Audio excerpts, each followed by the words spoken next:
செழித்த நிலமடந்தை கெழிலொழுகும் சீராரும் வதனமென திகழ் பரத கண்டமிதில் தெக்கனமும் அதிசிறந்த திராவிடனல் திருநாடும் தக்க சிறு பிறை நுதலும் தரிதனரும் திலகமுமே அத்திலக வாசனை போல் அனைத்துலகும் இன்பமுற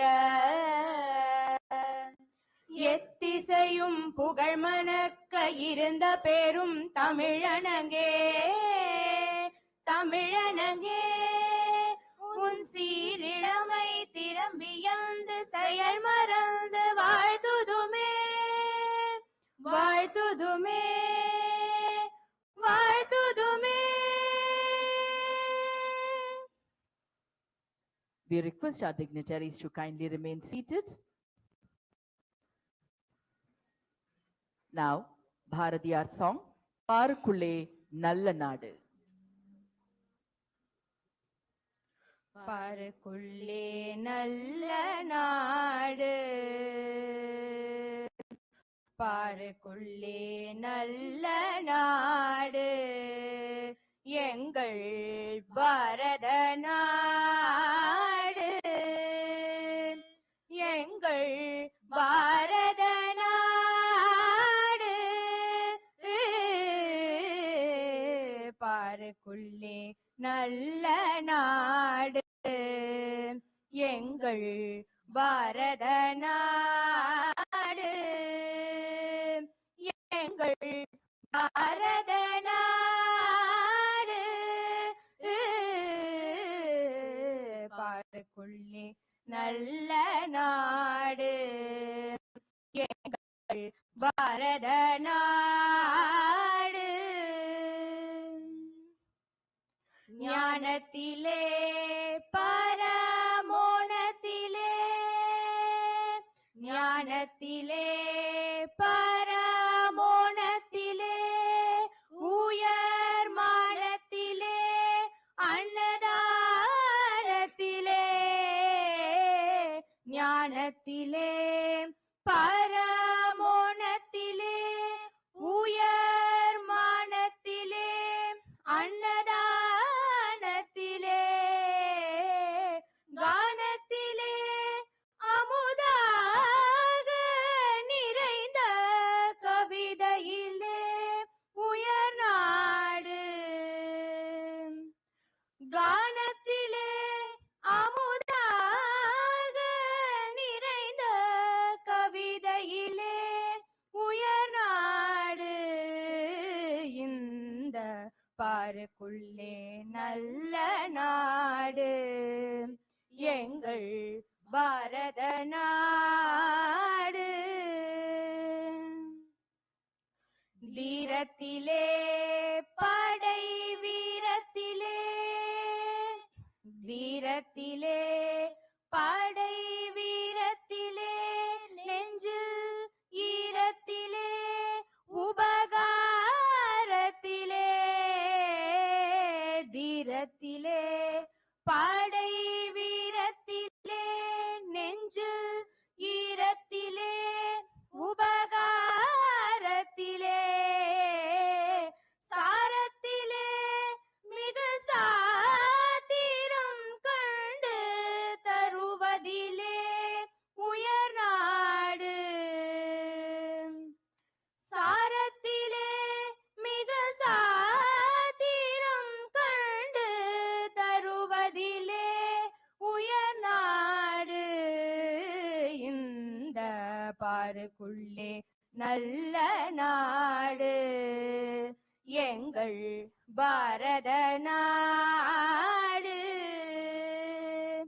எங்கள் பாரத நாடு பாருக்குள்ளே நல்ல நாடு நல்ல நாடு நல்ல நாடு எங்கள் பாரத நாடு.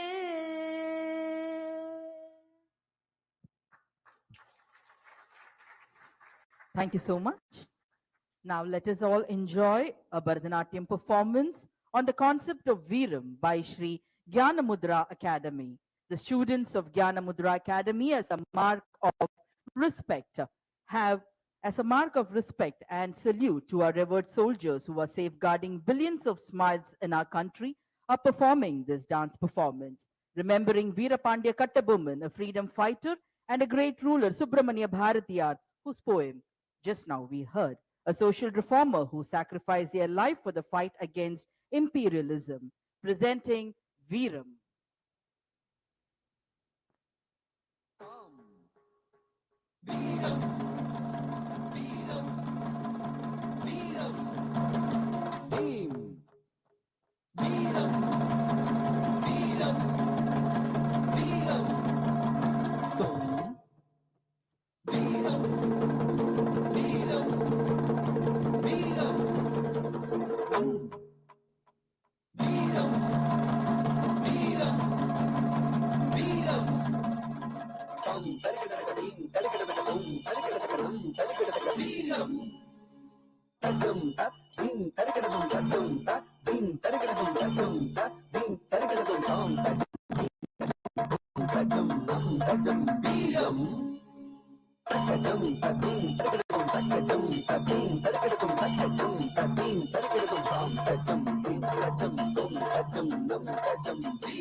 வீரம் விளைந்த நல் பூமியடா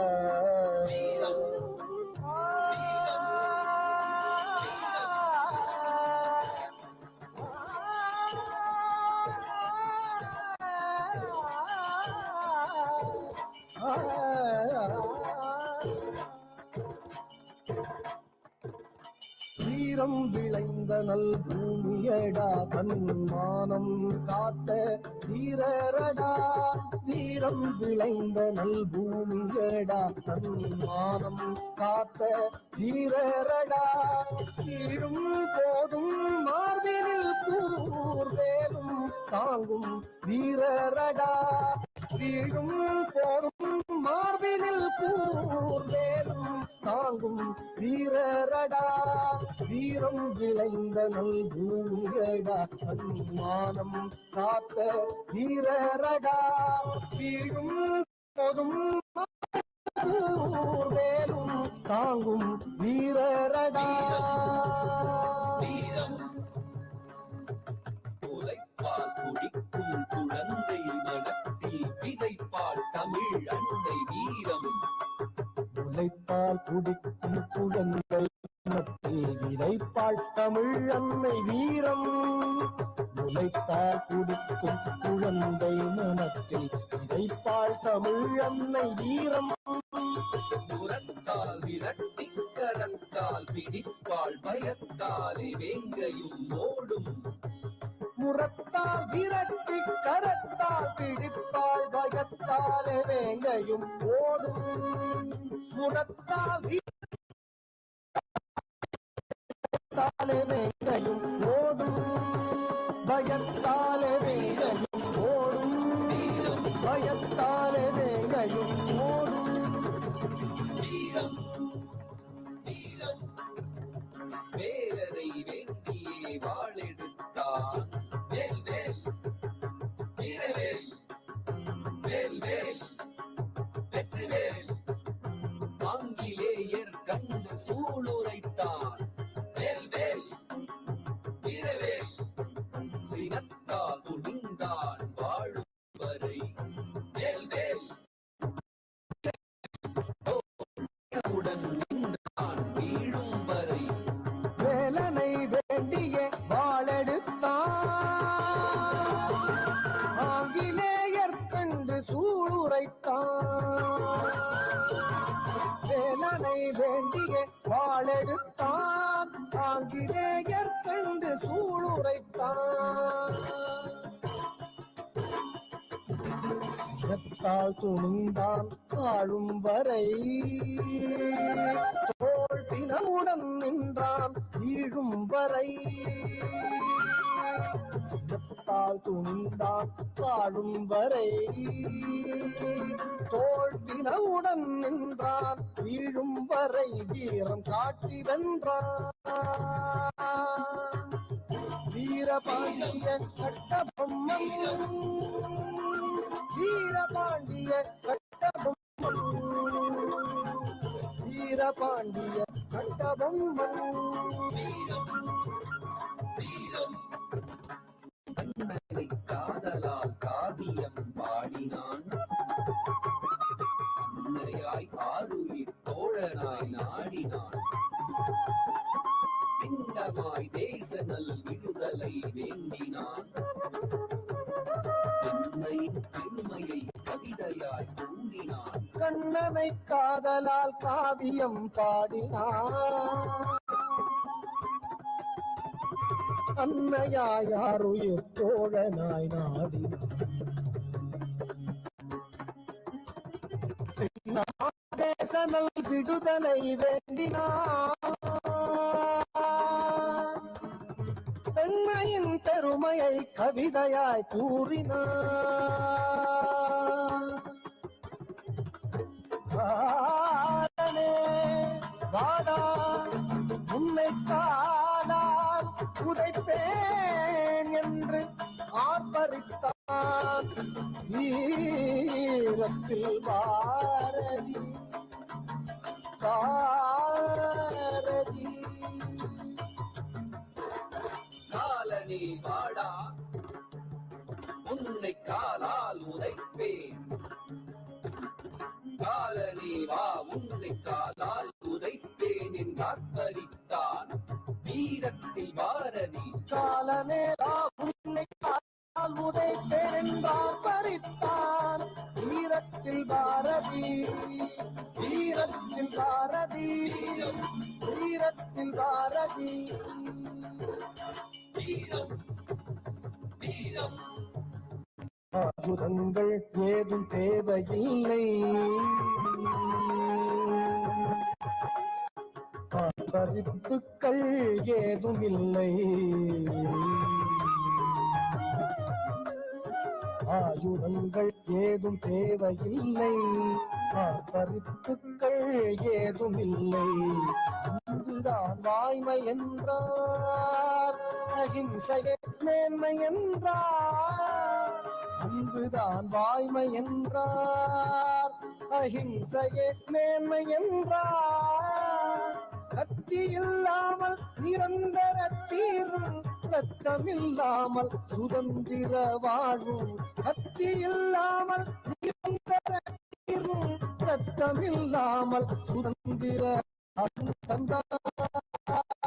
அண்ணல் காந்தியின் வீரம் அஹிம்சா மூர்த்தியின் வீரம் அஹிம்சா மூர்த்தியின் வீரம் இதுதானே உண்மையில் வீரம்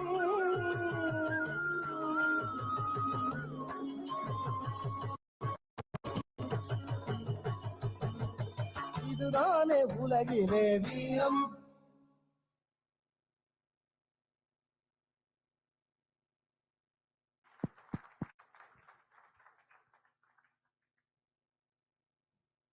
Thank you so much. இந்நன்னாளில் மேலும் நம் மனதில் தேசப்பற்றை விதைத்த தன் நடனம் மூலமாக தேசப்பற்றினை விதைத்தவர்கள் Trinethra Mahesh, Gayatri Ji, R. Megha, Malavika K, Tarunika Uma Shankar, N. Taila Santoshi, R. P. Srinidhi, Madhumita Krishnamurthy, R. Mahalakshmi, Matrum S. Subhashri. The group comprises of school students, college students, career-oriented professionals and passion hunters in the field of Bharatanatyam. This group even comprises of winners of awards and titles initiated by the government of Tamil Nadu and also scholarship winners of CCRT, Center of Culture, Resources and Training. Once again, a thundering ovation to the wonderful performance which we witnessed right now.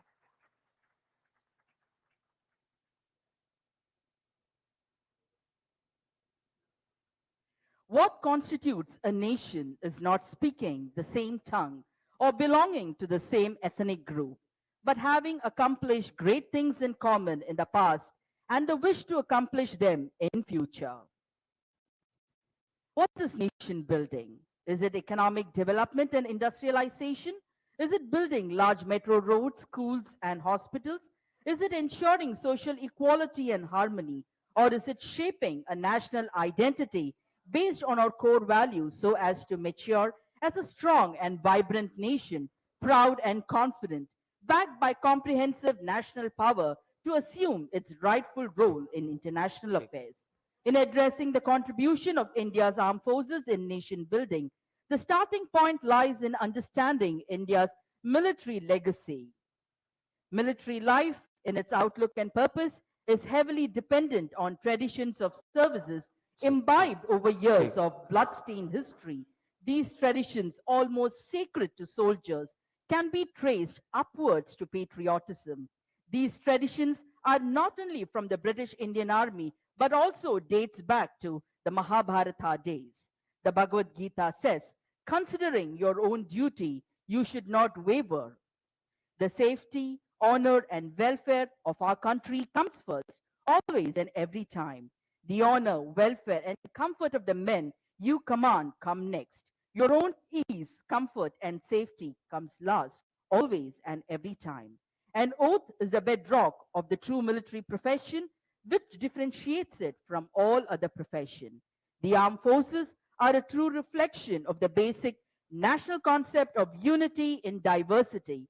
In an exemplary role model for the rest of our countrymen, soldiers of all classes, castes, creed, and religions are able to serve the nation with total dedication, living together in barracks, eating from the same kitchen, speaking the same language, and observing each other's religious festivals.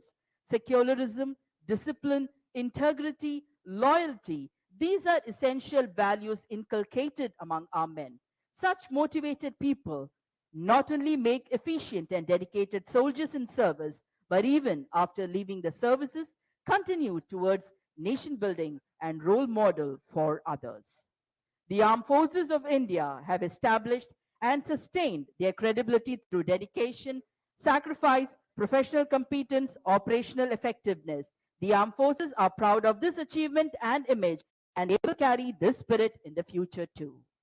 We welcome the Honorable Governor and all the dignitaries to the dais. And our program will commence within a short while from now.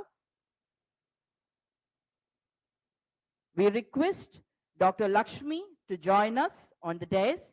We also request Mrs. Shobha Sudhakar, wife of Major Sudhakar Madhavan, to join us on the dais. We request Mrs. Vedavalli Vinayak, wife of Major Vinayak Sitaraman, to join us on the stage.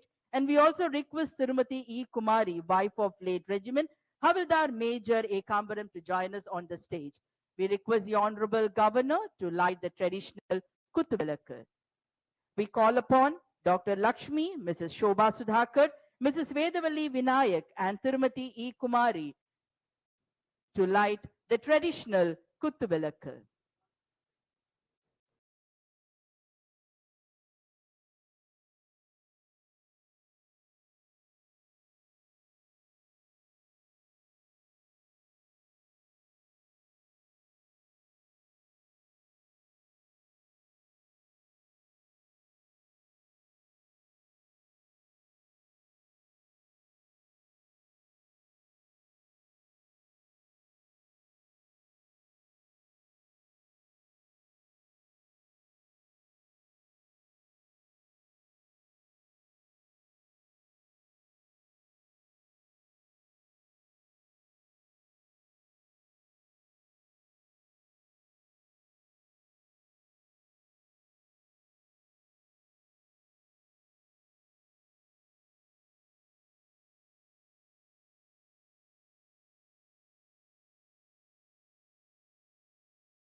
Thank the Honorable Governor and all the other dignitaries for lighting the traditional Kuttuvilakku.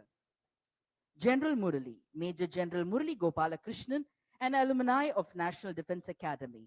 Major General Murali was commissioned in the Regiment of Artillery in 1977. In his 38-year service, he took part in Operation Meghdut Kargil and Parakram. He is pursuing PhD in Madras University on Kautilya Arthashastra. I call upon through Major General Murali, President Akhil Bharatiya Purva Sainik, Sevat Parishad, Tamil Nadu, to deliver the welcome address.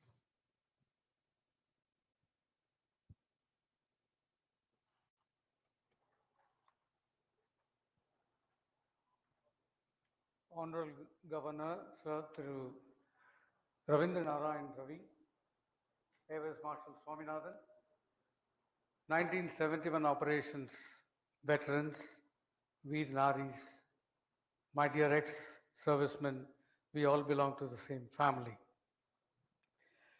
आप सबको मेरा प्रणाम, வாழ்த்துக்கள், நமஸ்காரம். உங்கள் சார்பில் இந்த பேசுறதுக்கு வாய்ப்பு எனக்கு வந்து ஒரு சௌபாகியம்னு நான் நினைக்கிறேன். और खासकर ऑनरेबल गवर्नर सर, हम आपके शुक्रगुजार हैं क्योंकि आपके जो विस्तार सोच है इसके ज़रिए ही आपको ये सम्मेलन जो है हमें मौका मिला है. Thank you very much sir.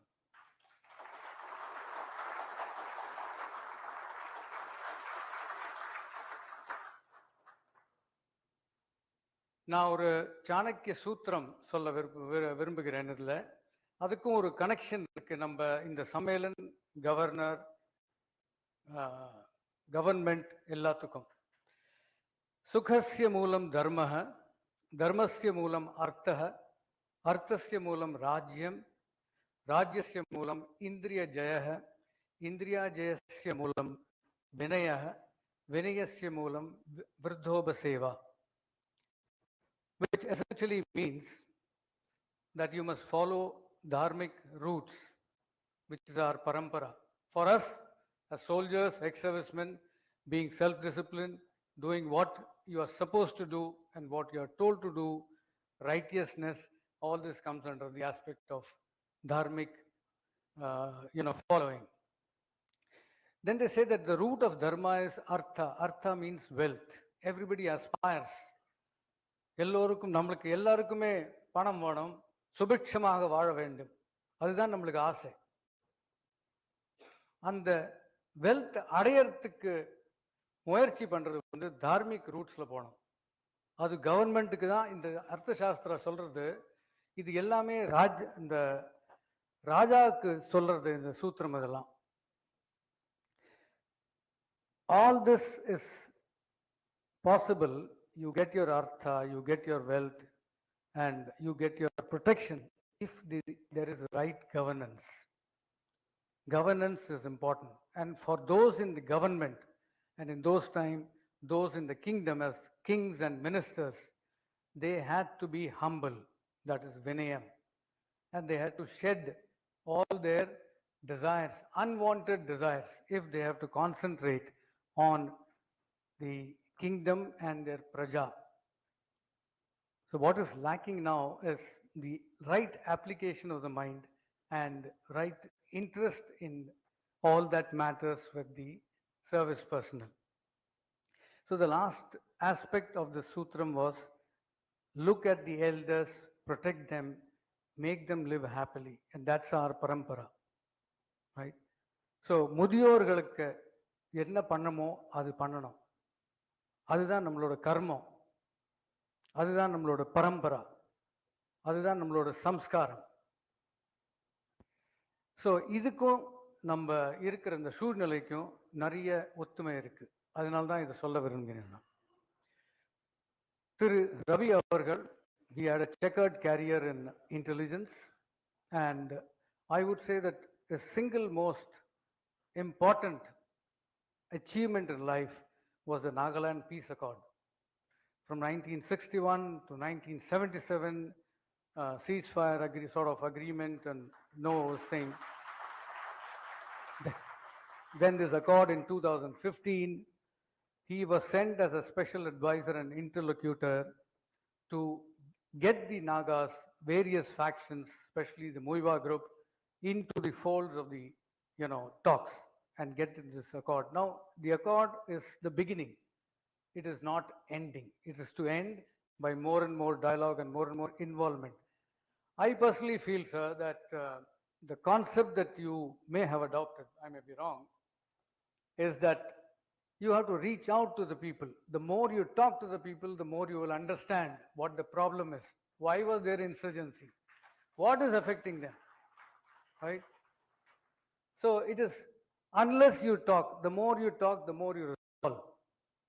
So I feel that this great program, this concept of Think to Dare, which he is meeting out and reaching out to the population of Tamil Nadu, various sects of the societies, which goes from uh, students to they are differently abled, personal, and all sections of society. So, with this concept, is reaching out, is understanding the problems. Unless you understand the problem, how will you solve it? The governance is what? Is solve the problems of the people. Only two things people require. One is, I must be, having safe and healthy and happy living. My land, my property must be protected. Anything more is not of any interest to us, right? So that's all that any government we will, as citizens, we would aspire. So this model, I feel, is a great concept where it is contributing to the aspect of governance. It is contributing to the aspect of the governance process. So, sir, I think we are all very benefited by this approach of yours. Thank you.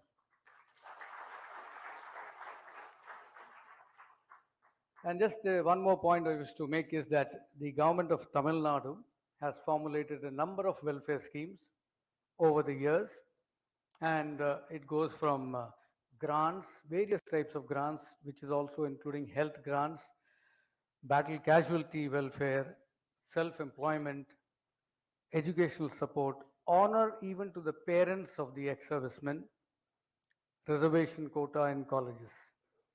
But there is a little disconnect in all this list.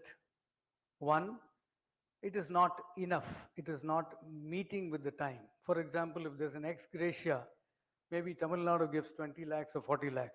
A small union territory, I will like Delhi, gives 1 crore. So there is a disparity. Suddenly you feel, why I can't get it, right? Similarly, college education, there is a reservation quota, but it is not spread across Tamil Nadu. Today you will come to know, and maybe in June or July, which all colleges and which all districts has got, you can go and apply and get your quota.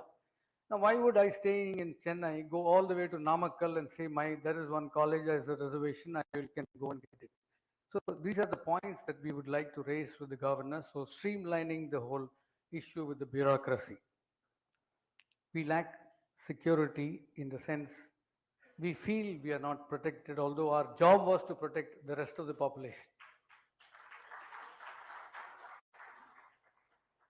So I would request on your behalf, because I take this honor and opportunity that I am got the opportunity to speak on your behalf, that the welfare of ex-servicemen to be brought into focus, and we should be given equal weightage by the government on all matters and how they deal with the business of governance. We have to show a little solidarity. We have about 1.2 lakh ex-servicemen in Tamil Nadu and about 60,000 widows, naris, etc. But we also have 1,000 organizations of ex-servicemen. We are not together. We need to come together and raise a point. I've been telling many people, even in Vellore, that 10 people go to the collector, he may listen to you, he will listen to you, and then may not take any action. But if the same petition is taken by 100 or 200 people, he has to take some action, right? So we need that solidarity. We need to, not doubt each other and make this impact on the government if we want it. We have to speak, we have to ask, and only then we will be given. Please remember this. Thank you very much, sir, for this great opportunity given to us. Thank you, sir. Major General Murli, the President of Akhil Bharatiya Purva Sainik Seva Parishad, Tamil Nadu, will now felicitate the Honorable Governor with a shawl.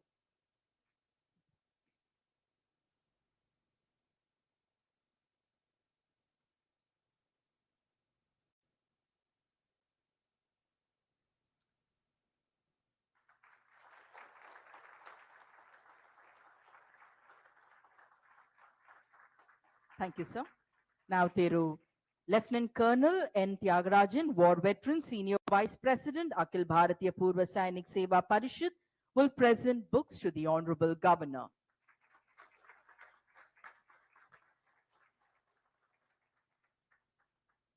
Thank you, sir. Lieutenant Colonel N. Tyagarajan, Veteran, Senior Vice President, Akhil Bharatiya Purva Sainik Seva Parishad, was part of the Kargil War, Pokhran II, and served for counter-insurgency operations in Northeast and Rashtriya Rifle Delta Force in Jammu and Kashmir. After 28 years of uniform service in Indian Army, he retired but continued his service towards the holistic welfare of the society and ex-servicemen. Now we request Thiru Lieutenant Colonel N. Tyagarajan to address the gathering.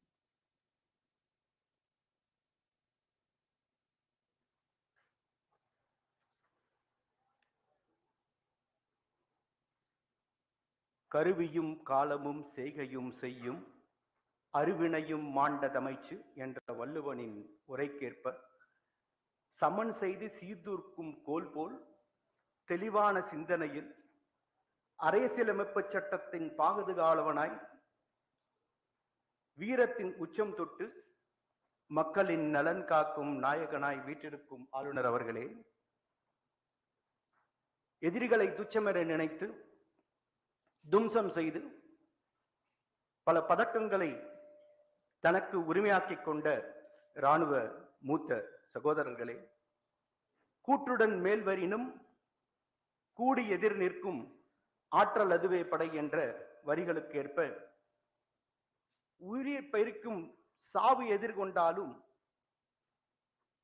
அஞ்சாமல் எதிர் நின்று காலா உனை நான் சிறு புல்லென நினைக்கின்றேன், என் காலருகே வாடா சற்றே உனை மிதிக்கின்றேன் என்று வீரமாய் கர்ஜிக்கும் எல்லை காத்த சாமி முன்னாள் வீர படைகளே, பாரத தாயின் வீரமகள் பதித்த வார்த்தை துளிகள் புறநானூரில் கூற விடுகின்றேன். மண்டு அமர்க்கு உடைந்தனன் ஆயின் உண்டையன் முளை அரித்திடுவேன் யான். களத்தில் உன் மகன் புறந்துகிட்டான் என்று சிலர் சொல்ல கேட்டு செவியில் விழுந்த சொல்லால் சீற்றம் கொண்டு புறங்காட்டினான் என் மகன் என்று உண்மையானால் அவனுக்கு பாலூட்டிய மார்பை அறுப்பேன் என சூளுரைத்து கையில் வாள் எடுத்து களம் நோக்கி கடுகி வடுபட்டு வீழ்ந்து கிடந்த பிணங்களை வாளால் பிரட்டி மகனை பார்த்து சிலர் சொன்னது போல் அல்லாமல் போரில் பகைவனை தும்சம் செய்து வீர மரணம் அடைந்ததை கண்டு அவள் பெற்ற பொழுதினும் அடைந்த மகிழ்ச்சியை விட பெய்கின்ற மழைகளின் அந்த கண்ணீர்களை விட அதிகமாக ஆனந்த கண்ணீர் கொண்ட அந்த வீர பெண்ணின் வழிவந்த தாய்மார்களே, புறநானூரை நாம் ஒதுக்க முடியாது. புறநானூரில் 86வது பாடல் வரிகள் என் நினைவுக்கு வருகின்றது. முதல் நாள் தன் கணவனை போர்க்களத்தில் இழந்த அந்த பெண்ணிடம் ஒருவர் கேட்கின்றார், உன் மகன் எங்கே என்று. அந்த தாய் கூறுகின்றால் தன் வயிற்றை காமித்து, இந்த வயிறுதான் அந்த புலி வளர்ந்த குகை, இந்த குகையை விட்டு அது வெளியே சென்று விட்டது. அந்த புலியை நீ காண வேண்டும் என்றால் நீ போர்க்களத்திற்கு போ, நாட்டிற்காக போர்க்களத்தில் அவன் வீரம் சண்டை போட்டுக் கொண்டிருக்கின்றான் என்று. அப்படி அந்த வீர பெண்கள் வழிவந்த வீர பெண்களே, உங்களுடைய திருப்பாதம் தொட்டு வணங்குகின்றேன். பெரியோர்களே, சான்றோர்களே, சகோதர சகோதரிகளே, வீரம், ஞானம், அறிவு, பண்பு அனைத்தும் கொண்ட இந்த சபையில் மாண்புமிகு மரியாதைக்குரிய திரு ஆளுநர் முன்பு தங்களோடு உரையாடுவதில் பெருமகிழ்ச்சி கொள்கின்றேன். வரலாற்றை திரும்பி பார்க்கும் பொழுது நான் பலமுறை வியந்ததுண்டு. நம் முன்னோர்கள் அறிவில் சிறந்தவர்களாக இருந்திருக்கின்றார்கள், வீரத்தில் சிறந்தவர்களாக இருந்திருக்கின்றார்கள், ஞானத்தில் சிறந்தவர்களாக இருந்திருக்கின்றார்கள். அவர்களிடம் இல்லாத குணமே இல்லை என்று கூறலாம். நான் வியந்ததுண்டு, எப்படி ஒரு மனிதனிடம் எல்லா நற்பண்புகளும் ஒன்று சேர வரக்கூடும் என்று. அப்பொழுதுதான் எனக்கு கிடைத்த விடை, அவரிடம் தேசப்பற்று என்று ஒரு விதை விதைக்கப்பட்டது, அது ஆலமரமாக வளர்ந்து அனைத்து நற்பண்புகளையும் அவரிடம் கொடுத்தது என்று.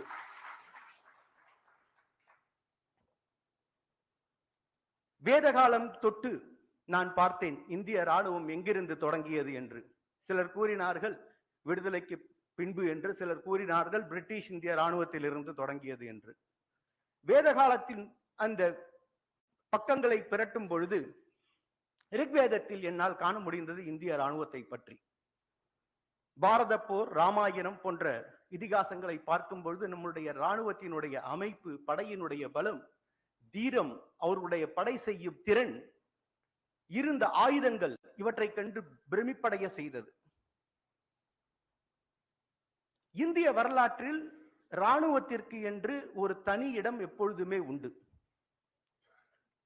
முக்கியமாக இந்திய சுதந்திர வரலாற்றில் மறைக்கப்பட்ட பல உண்மைகள் இருக்கின்றன. அதை பற்றி நான் இங்கு பேச இருக்கின்றேன். இரண்டாம் உலக போர் தொடங்க போகின்றது. அப்பொழுது பிரிட்டிஷ் இந்திய ராணுவத்தினுடைய மொத்த எண்ணிக்கை 2 லட்சத்தை தொடும். இரண்டாம் உலக போரில் பிரிட்டிஷ் இந்திய ராணுவத்தினுடைய எண்ணிக்கை 25 லட்சம், 2.5 மில்லியன். எப்படி வந்தது? பிரிட்டிஷார் கூறினார்கள், இந்திய இளைஞர்களே, எங்களோடு வந்து இரண்டாம் உலக போரில் போரிடுங்கள், நாங்கள் உங்களுக்கு சுதந்திரத்தை கொடுக்கின்றோம் என்று. ஆகையால் தான் 23 லட்சம் இந்திய இளைஞர்கள் பிரிட்டிஷ் இந்திய ராணுவ படையில் சேர்ந்து இரண்டாம் உலக போரில் அவர்கள் போரிட்டு அவர்கள் செல்லாத இடமே இல்லை என்று கூறலாம். உலகத்தில் சென்ற இடமெல்லாம் வெற்றி பதித்தார்கள். 87,000 ராணுவ வீரர்கள் தன்னுடைய இன்னுயிரை நமது சுதந்திரம் வாங்கி கொடுப்பதற்காக அவர்கள் தன்னுடைய இன்னுயிரை கொடுத்தார்கள் இந்த நாட்டிற்கு. இன்று நமது மூவர்ண கொடி அசைந்து ஆடுகின்றது என்றால் அது வெறும் காற்றால் மட்டும் கிடையாது, அது ஒவ்வொரு ராணுவ வீரரின் இறுதி மூச்சுக்காற்று என்று சொன்னால் அது மிகையாகாது. ஒரு நாட்டை நாம் முன்னேற்ற வேண்டும் என்றால், உலகிலேயே மிகச்சிறந்த நாடாக ஆக வேண்டும் என்றால், நாம் செய்ய வேண்டிய ஒன்றே ஒன்று, நமது மாணவர்களிடம் தேசப்பற்று என்ற விதையை நாம் விதைக்க வேண்டும். இந்த மறைக்கப்பட்ட இந்திய ராணுவத்தினுடைய அந்த வரலாறு என்பது வரலாற்றில் பதிக்க வேண்டும். எல்லோரும் கேட்கலாம், எப்படி இந்திய ராணுவத்தால் சுதந்திரம் கிடைத்தது என்று. இரண்டாம் உலக போர் முடிந்தது, அவர்கள் சொன்னபடி நமக்கு சுதந்திரம் கொடுப்பதற்கு தயாராக இல்லை. தரைப்படையின் கலவரம் ஏற்பட்டது, விமானப்படையினுடைய கலவரம் ஏற்பட்டது, கப்பற்படையினுடைய கலவரம் மிகப்பெரிய தாக்கத்தை ஏற்படுத்தியது. கப்பற்படை 5 நாட்கள் முடக்கப்பட்டது. அப்பொழுதுதான் பிரிட்டிஷார் யோசித்தார், இந்தியாவை நான் ஆள வேண்டும் என்றால் எனக்கு ராணுவம் தேவை, ராணுவமே கலவரத்தில் இறங்கிவிட்டது, இனி இங்கு இருப்பதற்கு எனக்கு இடமில்லை, நான் இந்த இடத்தை விட்டு ஓடிதான் போக வேண்டும் என்று நமக்கு சுதந்திரம் கொடுத்து விட்டு ஓடி சென்றவர்கள் தான் இந்த பிரிட்டிஷார்கள். எனது அன்பு கோரிக்கை, இந்த கலவரத்திற்கான முக்கிய அந்த புள்ளியே நமது வேலூர் கலவரத்தில் இருந்துதான் தொடங்கியது. இன்று வரலாற்று பக்கத்தில் அந்த வேலூர் கலவரத்தை பற்றி எந்த வரலாற்று பதிவுகளும் எங்கும் தங்களால் பார்க்க முடியாது. என்னுடைய பணிவான வேண்டுகோள் தமிழக அரசிற்கு, இந்த வேலூர் கலவரத்தை பற்றிய அந்த பதிப்பு வரலாற்று ஒவ்வொரு மாணவர்களுடைய பாட புத்தகத்தில் ஒரு பாடமாக இருக்க வேண்டும். இந்த பாடத்தை படிக்கும் பொழுதுதான் அவர்களுக்கு அந்த தேசப்பற்று என்பது அதிகமாகும். அவர்களுக்கு மற்ற எல்லா நற்குணங்களும் அவர்களை சேரும் ஒரு சிறந்த நாடாக நம்மளால் உருவாக்க முடியும். பல ஆயிரம் ஆண்டுகள், பல பிறவைகளில் நாம் இருவராக இருந்திருக்கின்றோம் நண்பர்களே. இதுதான் முதல் பிறவி கிடையாது. ஆகையால் தான் உங்களிடம் தேசப்பற்று இருக்கின்றது, வீரம் இருக்கின்றது, அன்பு இருக்கின்றது, பண்பு இருக்கின்றது. நாம் தேசத்தை காப்பதற்கும் மக்களை காப்பதற்காகவும் தான் நான் சபதம் எடுத்துக்கொண்டு நம் நாட்டையும் நாட்டு மக்களையும் காத்தோம். ஓய்வு பெற்ற பின் இன்றும் நமக்கு அந்த கடமை இருக்கின்றது என்பதை நாம் மறக்கவில்லை, அதை செய்து கொண்டுதான் வருகின்றோம். நிலைமகள் சால உடைதெனினும் தானை தலைமகன் இல் வழி இல் என்று வள்ளுவனுடைய குரல். அதாவது உறுதி வாய்ந்த மிகப்பெரிய படை இருந்தாலும் சரியான தலைவன் இல்லை என்றால் அது வேலைக்கு ஆகாது என்பது இதன் பொருள். மதிப்பிற்குரிய மாண்பிற்குரிய பாரத பிரதமர் நரேந்திர மோடி அவர்கள் இந்திய ராணுவத்தை மிகவும் பலப்படுத்தி இருக்கின்றார்கள். தரைப்படையாக இருக்கட்டும், விமானப்படையாக இருக்கட்டும், அது கப்பற்படையாக இருக்கட்டும். ஆகையால் தான் பார்டர்ல சைனாக்காரனை துரத்தி ஓட வச்சோம். நம்மை கண்டு அஞ்சுகின்றான், நடுங்குகின்றான். இதுதான் உண்மை நிலை.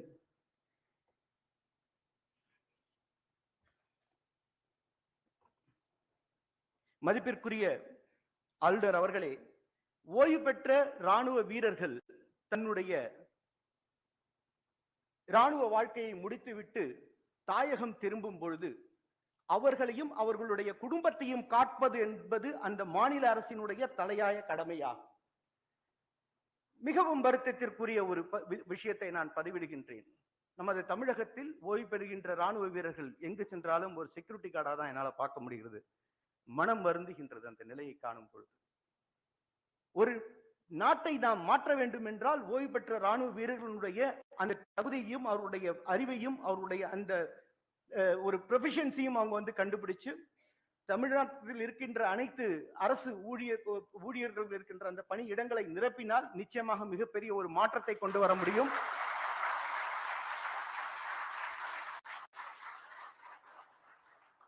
தமிழக அரசில் மிகவும் அதிகமாக பாதிப்பு ஏற்படுத்தி இருக்கின்ற அந்த ஊழல் போன்ற அந்த விஷயத்திற்கு மிகப்பெரிய அருமருந்தாகவும் இது அமையும் என்பதை நான் பதிவிட்டுக் கொள்கின்றேன்.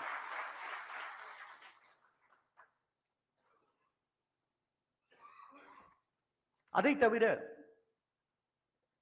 தமிழகத்தில் முன்னாள் இந்நாள் ராணுவ வீரர்கள் பழைய சமயங்களில் பல இடங்களில் தாக்கப்படுகின்றார்கள். மிகவும் வருத்தத்திற்குரிய விஷயம்.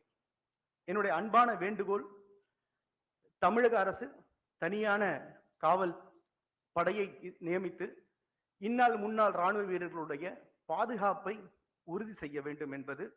இது போன்று பல மாநிலங்கள் இதை செய்து கொண்டிருக்கின்றது. இந்த வேண்டுகோளையும் இங்கு நான் வைக்க கடமைப்பட்டிருக்கின்றேன்.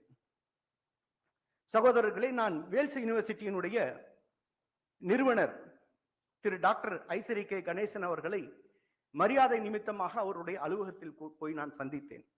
என் மனதில் ஓடிக்கொண்டே இருக்கும், ஏதாவது நம்மளுடைய ராணுவ வீரர்களுக்கு உதவி செய்ய வேண்டும் என்று. அவரிடம் கைகட்டி ஒரு கோரிக்கை வைத்தேன். ஐயா, எங்களுடைய ராணுவ வீரருடைய குழந்தைகளுடைய படிப்பிற்காக ஏதாவது ஒரு உதவி செய்யுங்கள். அன்போடு கேட்டார், முகமலர்ச்சியோடு கேட்டார். என்ன வேணும் சொல்லுங்க, நான் செய்கிறேன். அதில் அவருடைய பண்பு தெரிந்தது. ராணுவ வீரர்கள் மீது வைத்திருக்கின்ற அந்த மாண்பும் அன்பும் அதில் தெரிய வந்தது.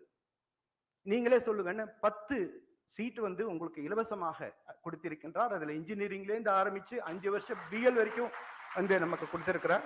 ஆகையால் இந்த மேடையில் அவருக்கு நான் நன்றி சொல்ல கடமைப்பட்டிருக்கின்றேன்.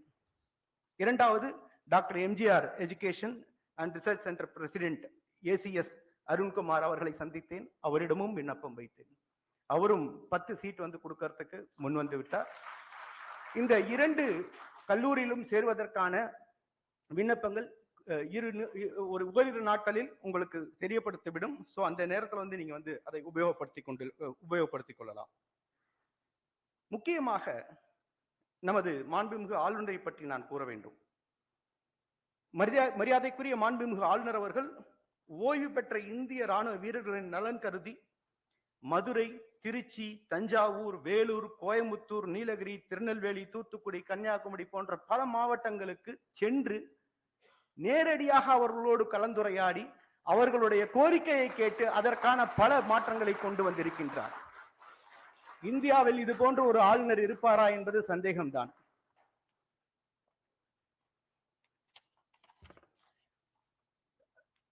மாண்புமிகு ஆளுநர் அவர்களே, இந்த அவையில் கன்னியாகுமரி முதல் நமது சென்னை வரை இருக்கின்ற அனைத்து இடங்களில் இருந்தும் ராணுவ வீரர்கள் வந்திருக்கின்றார்கள். அவர்கள் தங்களுடைய குறைகளை மனுவாக எங்களிடம் அளித்திருக்கின்றார்கள். தங்களிடம் சமர்ப்பிக்கின்றோம். அந்த மனுவிற்கு ஆலோசித்து அதற்கான ஒரு நல்ல ஒரு வெல்ஃபேரை தாங்கள் வழங்க வேண்டும் என்று பணியுடன் கேட்டுக்கொள்கின்றேன். ஓய்வு பெற்ற ராணுவ வீரர்களுக்கு சுய தொழில் தொடங்குவதற்கான இலவச பயிற்சிகள் பாரதிய பூர்வ சைனிக் சேவா பரிஷத் எடுக்க இருக்கின்றது. அதை பற்றி தங்களுக்கு அறிவிப்போம். மாண்புமிகு ஆளுநர் ஞாயிற்றுக்கிழமை என்று கூட பாராமல் நம்மை இங்கு அழைத்து இந்த விழாவை சிறப்பாக நடத்தி உங்களுடைய குறையை கேட்பதற்கின்றார்கள். இந்நிகழ்ச்சிக்காக ஒரு தொடக்கமாக தான் இந்த நிகழ்ச்சியை நான் பார்க்கின்றேன். இந்நாள் முன்னாள் இராணுவத்தினுடைய சார்பாக ஆளுநர் அவர்களுக்கு என்னுடைய நன்றியை தெரிவித்துக் கொள்கின்றேன். ஜெய்ஹிந்த், ஜெய் பாரத், வாழ்க தமிழ், வாழ்க Tamil Nadu.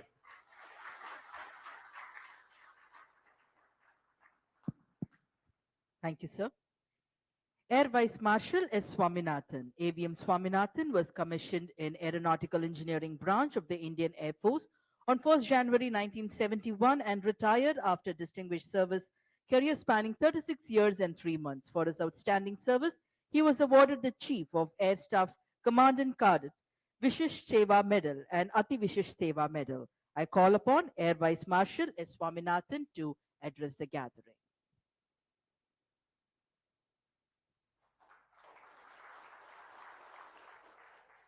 Morning to all of you. His Excellency, the Governor of Tamil Nadu, has given us all a chance to meet here today.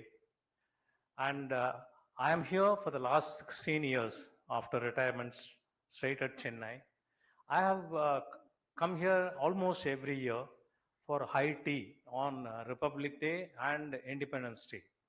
But I have never had an occasion, or I think there was nothing, no occasion like this, where ex-servicemen, everyone, whatever, like as he said, from Kanyakumari to Chennai, have been called here, and he wants to listen to us. He wants to see as part of his, series of this thing, which is,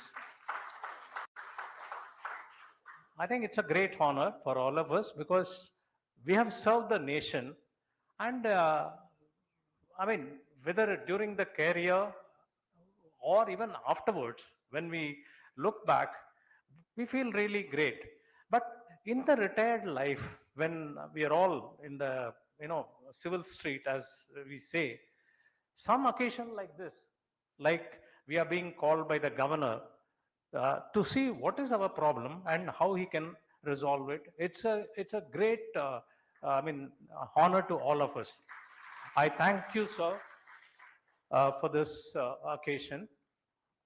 And also, I saw one thing just which I must mention, that down to earth quality of governor, and also the tradition that he followed. Just I saw, you wouldn't have seen, many of you might not have seen because you must be looking at the lamps which are being lit. I saw him removing the thiri or the thread by his own hand, okay, which normally happens in most of the functions that it'll be inside. He did that. Then I went back. When I saw his shoes were there, he didn't come with the shoes to light the lamp. So, like what Major General Murali said, that Vinay, that humility, that shows that whatever he does, what probably we have seen in Tamil Nadu during his tenure so far, that sincerity will be there, that integrity of himself, to do things. I am sure whatever demands or not demands, whatever requests that we have, which Lieutenant Colonel Tyagarajan is going to present to him, I'm sure most of it he will resolve it. There are problems in, whether it is a state government or a central government, there are various problems. I wish that he resolves most of our problems. And I just want to bring up only one issue to him. Maybe later on he can call me or he can call few people to listen more and then make it as a case or case study and present it to him to resolve that. I'm sure all of you will agree with me that we all face problem in the retired life in our medical facilities. I'm sure there's not even one person who will disagree with me. The problem that I am talking about is the ex-serviceman contributory health scheme. I know about it because I have been president of the Air Force Association for a few years, sometime beginning of 2000, 2010. We have plenty of problems which have been carrying on further. It is actually going from good to bad to worse and probably worse stage. What I am referring to is that we are supposed to be getting treatment from NABH certified hospitals. When I came in 2007, in Chennai itself, we had MIOT, we had SRMC, okay, and Global, giving us all full services. Now, subsequently, you all know that MIOT withdrew, the SRMC withdrew. Now, Global gives only medicinal services, nothing to do with any of the serious operation or orthopedic or those services are not there. They don't want it. What is the reason? I have gone into it in detail and spoken at various places earlier also, but nothing happened. Everyone generally says that it is the rates, it is the CGHS rates or the health ministry rates that prohibit these hospitals to join us as a empanel hospitals. It's not so. CGHS rates are same for CGHS employees. CGHS employees, what I am talking about is the present cabinet secretary down to some group D employee who retired yesterday, they all hold the same card, but not us. We don't hold the same card like what people in the service. We are all given some ECHS card, okay, which is almost a separate category. And the main reason is the hospitals empaneled are being asked to come and request to get empaneled. Why would a big hospital like NABH or anybody would come and request you when he is getting almost 1/3 or even 1/4 of the rate which are being charged from the other civilians? Why will they come? They will not come. So that approach from our side, from the ECHS to go and talk to these people and invite them as empaneled hospital is not there. That is one point. Second thing is, the ECHS or the ESM department, Secretary ESM, Ministry of Defense, they owe crores of rupees to these hospitals. I resolved one case of Hindu Mission Hospital where they were to be paid 27 lakhs. They were not getting it. So that chairman was asking me, sir, please do something. And then after that, he has withdrawn. A hospital like, Hindu Mission, which was giving important service like, dialysis for all the people in that area, up to even Chengalpat. So that is not there because nobody wants to be empaneled in the ESM or in the ECHS, hospital, in the ECHS facilities or ECHS ESM personnel. The reason is that we don't pay them whatever money we are due. So I want to request a governor to do something for this, big problem that we are all facing in Tamil Nadu, especially. I can only talk about Tamil Nadu, and especially so you all know that in the districts, it must be worse. It must be worse. So this is the only point which I would like to put across to him to solve this. Maybe we can come and meet him separately or his officers. And I'm sure if he resolves this with the central government, it will be a great this thing where we have so many diseases following us when we retire. We were fit. Even if you are sick, we were fit when service, but not now. So I'm sure governor will do something to this. This is the major problem. Once again, sir, we thank all of you. On behalf of all of us, I thank you for this occasion. I think this is the first one. As I said, in the last 16 years, I have not seen anything else. And we have seen the Raj Bhavan is quite vibrant in the sense, like I keep reading it. This is one in the part of the series. I have never heard a Raj Bhavan of a particular state celebrating the day of another state. Like recently, he celebrated the Sikkim Day. I mean, it shows that the national consideration that he has, and I'm sure we are lucky to be here. We are very happy to be here, and thank him for this occasion. Thank you, Doctor. Thank you, sir. Major Natarajan, father of Lieutenant Parthiban, served in the Corps of Signals and is now involved in motivating students in schools and colleges. I call upon Major Natarajan to address the gathering.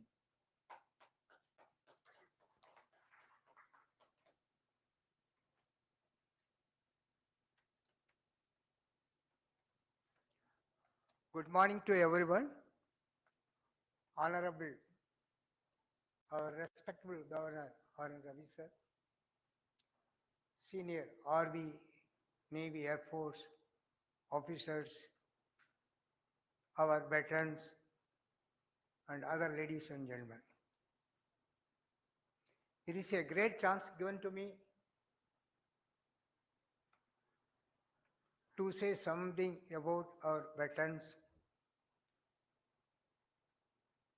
And we are supposed to, we have done our best to the nation, we have given our best to the nation, but we are not tired. Though we are retired, we are not tired. So we have to do something. I just give two requests to you all. Recently, I was speaking to around 300 NCC cadets to motivate them to join armed forces. I spoke to them in detail, and at the end of the speech, I asked them, how many of you wanted to join armed forces? You can't believe around 100% of the people raised their hands to join armed forces. But what they are lacking in is, we have to motivate them, we have to inform them how to, where to, which to study and all. That is in our hands.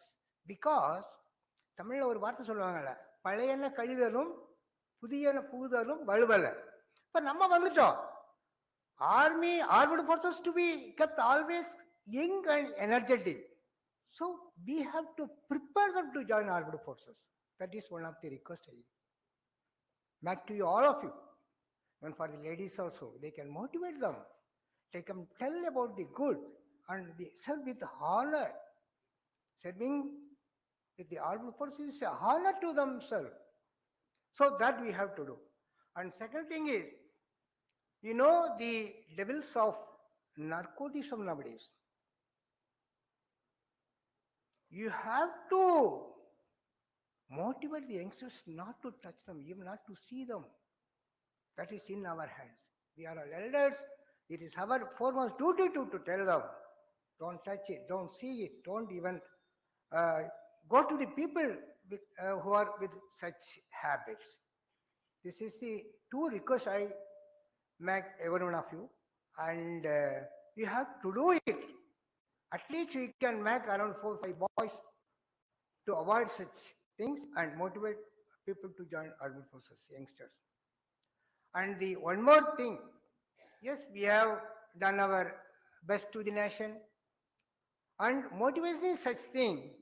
How my son, Lieutenant Parthiban, Kirti Chakra, he sacrificed life within 6 months of his concerned service and done a lot of things, done a wonderful job. He was motivated by the word, he read the balanced stories of Lieutenant Manoj Pandey and Vikram Batra. You know, they are of Paramir Chakra holders. He was a scientist material. He wanted to be a scientist after reading our Honorable President Abdul Kalam. For that reason only he joined Bishop Weaver College at Trichy. He was allotted free dental seat, but no, he said no. If I am given MBBS, if I am selected for MBBS, okay. Otherwise, I wanted to be a scientist. He was doing his BSc Physics. During that within first week, he read the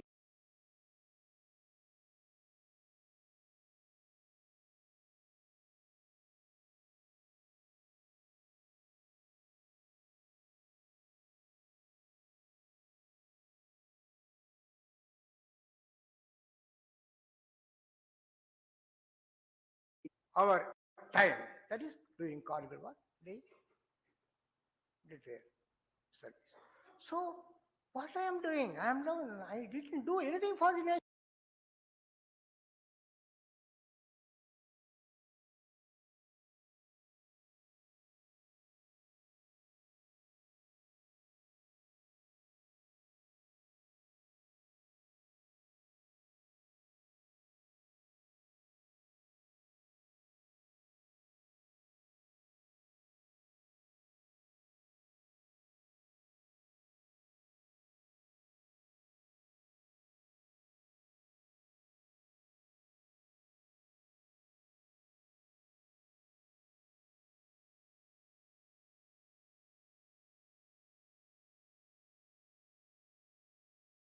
A proud, clear, best cadet, best parade commander, best firer in entire Tamil Nadu, Andhra, and Andaman Nicobar, and joined armed forces as an officer. At the first incident itself, he killed 2 terrorists. He was very miraculously escaped with the second terrorist, but he killed him also. He was brought to the unit with great pomp and honor, and within few days, he was given the second task of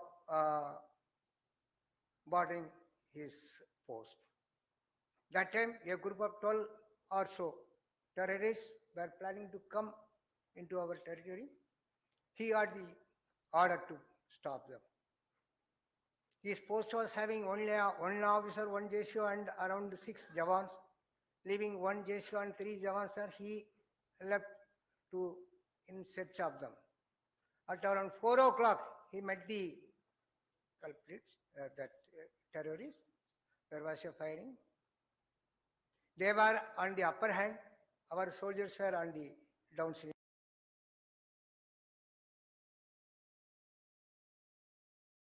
On the standing position itself.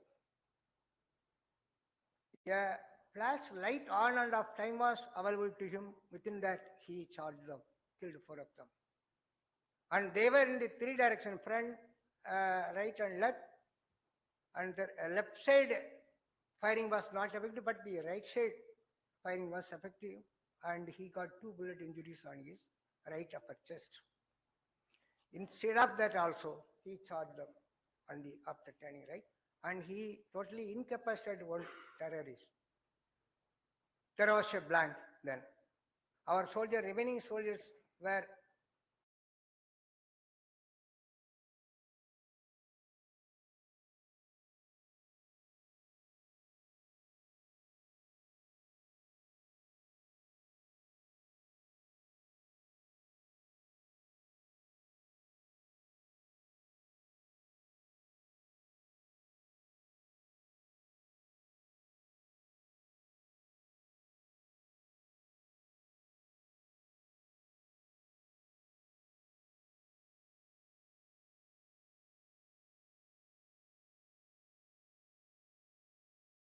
other 3 were killed.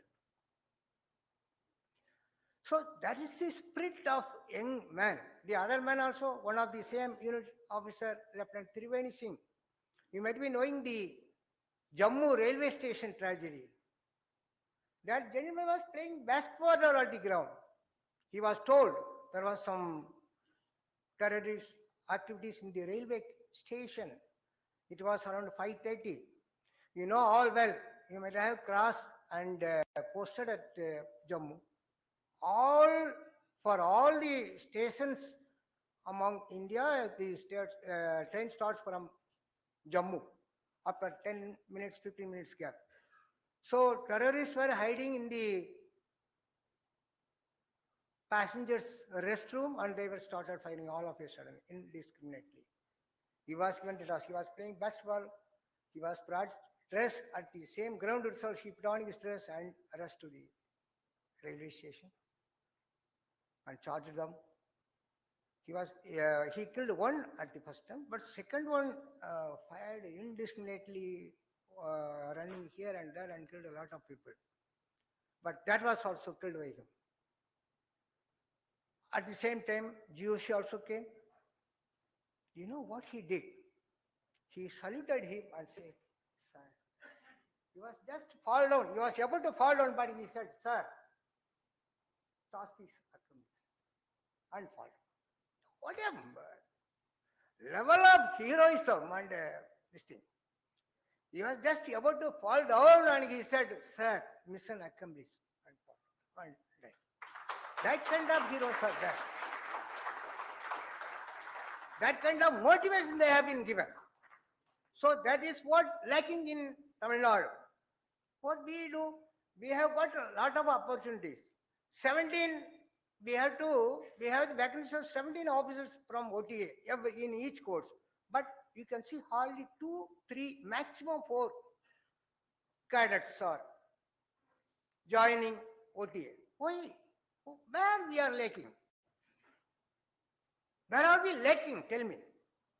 So something is lacking that we have to boost up. I request all of you. You just find out the reason why we are not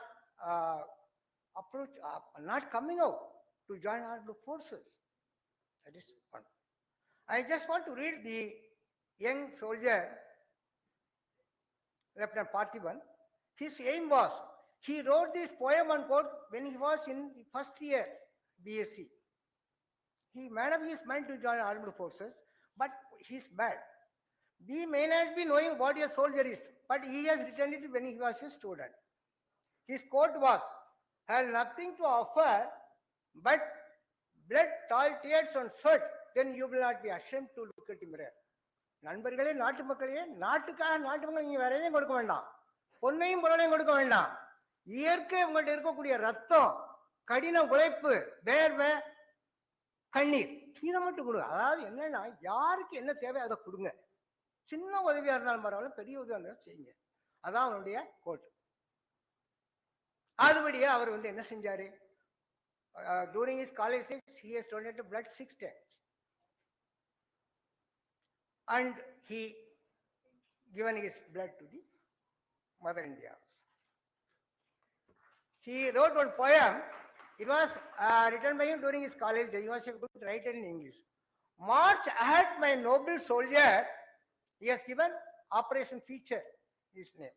"March ahead, my noble soldier, as our safety rests on your shoulder." Normal.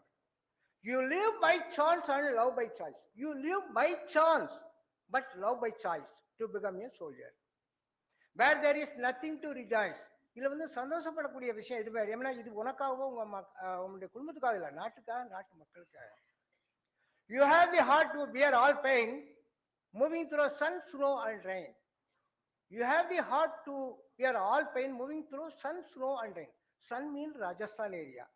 Snow means J&K. Rain means northeast. You have the heart to bear all pain, moving through sun, snow and rain. Yours is a breed that fights like a king. For you, it is never a personal thing.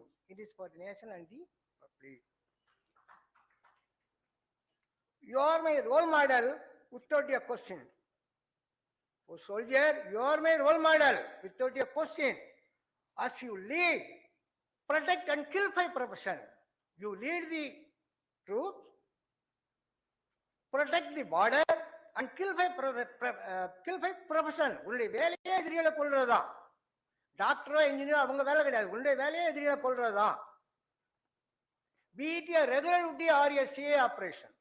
Regular நம்முடைய border பாதுகாக்கக்கூடிய வேலையா இருக்கட்டும், அதாவது CA operation, counter insurgency சொல்லக்கூடிய எதிரிகள், நம்ம தீவிரவாதிகளை கொல்லக்கூடிய பொருட்களா இருக்கும். வித் டெத் ஆல்வேஸ் லூமிங் இன் ஏர். சாவு உங்களை சுத்தி சுத்தி வந்துகிட்டே இருக்கும். சாவு எப்ப வரும்னு தெரியாது, உன்னை சுத்தி சுத்தி வந்துகிட்டே தான் இருக்கும். You keep vigil without fear. ஆனா உனக்கு பயம் இல்லாம நீ அந்த வேலையை செஞ்சுட்டு இருக்க. You are the one who lives for the country's name. You are the one who lives for the country's name. நம்ம நாட்டினுடைய பேரை பாதுகாக்கக்கூடிய நீ ஒருத்தன் தான்பா. Not caring for money, glamour or fame. Not caring for money உனக்கு ஒரு பொருட்டு இல்ல, கவர்ச்சி ஒரு பொருட்டு அல்ல, புகழ்ச்சி ஒரு பொருட்டு அல்ல. உனக்கு அதெல்லாம் தேவையில்லை, அது கிடையவே கிடையாது. நான் இதுக்கு ஒரு எக்ஸாம்பிள் சொல்றேன். உரிய செக்டர்ல ஒரு தடவை என்ன இருந்துச்சுன்னா, ஒரு பிரச்சனை இருந்துச்சு. ஒரு போஸ்ட்ல நான் போயிருக்கேன். கொஞ்சம் தூரம் வண்டியில் போனோம், அப்புறம் நடந்து போனோம், ஒரு 3 மணி நேரம் நடந்து போனோம். அந்த எங்க ஆஃபீஸர் பார்த்த மாதிரி எங்க ஆஃபீஸர் அப்படியே என்னை வந்து சேர்ந்து கட்டிக்கிட்டார். ஹே வாட் ஜென்மன், what are you doing sir? After 6 months, I am seeing a human being. I am seeing an Indian after 6 months of death. Sometimes நான் வந்து ஒரு இந்த விண்டர் அனிமல்ஸை பார்ப்பேன், அல்லது வந்து சம்டைம்ஸ்ல வந்து பாகிஸ்தானி சோல்ஜரை பார்ப்பேன். After 6 months, I am seeing an Indian. I am seeing a brother officer. அப்ப அவங்களுடைய யங்ஸ்டர்ஸுடைய மனநிலை எப்படி இருக்கும்பாங்க, எப்படி இருந்துட்டு அவங்க வந்து அவங்க டியூட்டியை பார்க்குறாங்கன்னு பாருங்க. So that is the condition of our young soldiers. Last sir, you are the one, the leader of the game. இந்த வீர விளையாட்டுடைய தலைவன் நீதான்ப்பா. And I would like to become the same. And I would like to become the same. சோல்ஜரா வந்தாரு, நாட்டுக்கு என்ன செய்யணுமோ அவர் நினைச்சா இல்லையா, நான் ஒண்ணுமே செய்யல அப்படின்ட்டு நாட்டுக்காக அவர் நினைச்ச செஞ்சாரு, போய் சேர்ந்தாரு. சர்வீஸ் எத்தனை மாசம்? 6 மாசம். வயசு எத்தனை? 23. Such soldiers are there. இன்னொரு சோல்ஜர் சொன்ன திரிவேணி சிங், அவருக்கு 9 மாசம் சர்வீஸ், என்கேஜ்மெண்ட் பண்ணியிருந்தாங்க. So these are all the conditions of our Indian soldiers who guard our borders. So அது வந்து எப்பவும் வந்து நமக்கு இருக்கணும். இது வந்து நீங்க வந்து மோட்டிவேட் பண்ணுங்க, எங்கெங்க ஸ்கூல் காலேஜ் போறீங்களோ மோட்டிவேட் பண்ணுங்க ஆர்மட் ஃபோர்ஸஸ்ல ஜாயின் பண்றதுக்கு. Because it is a very loyal service. லஞ்சம் கிடையாது, அடுத்தவனை கெடுக்கிற புத்தி கிடையாது, பாடி நல்லா நீட்டா இருக்கும், நல்ல ஆனரா நம்ம வச்சிருப்போம். அதனால வந்து இது வந்து best, one of the best services. அதனால வந்து எல்லாரும் மோட்டிவேட் பண்ணுங்க.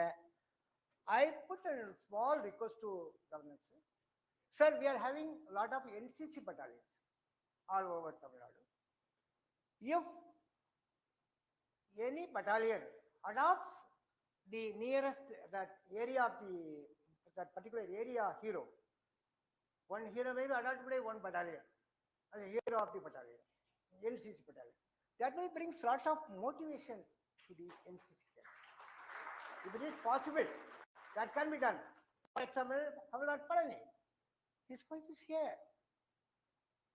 Last time when I met some ex-servicemen, one of the victims of the Jammu railway station, that lady was with me.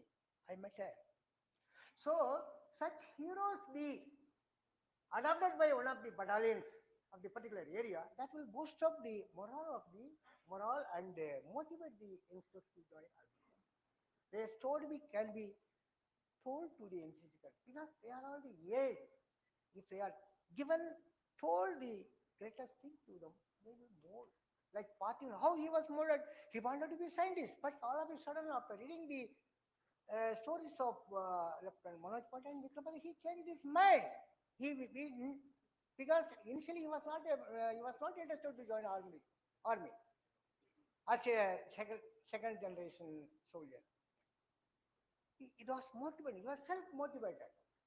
So I request you all to motivate youngsters to join armies, especially NCC. Thank you, sir.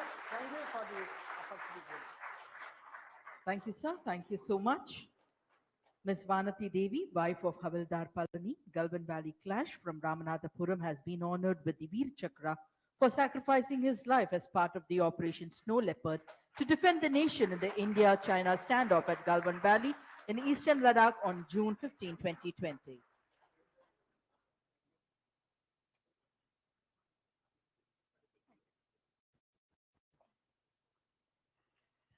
மதிப்பிற்குரிய governor அவர்களுக்கு முதற்கனே எனக்கு வணக்கம் sir.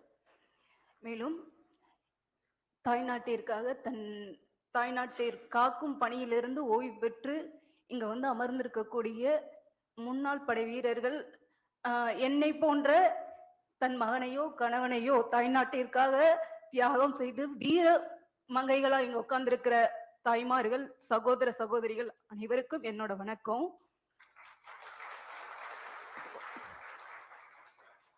Sir, நான் ராமநாதபுரம் மாவட்டம், அதாவது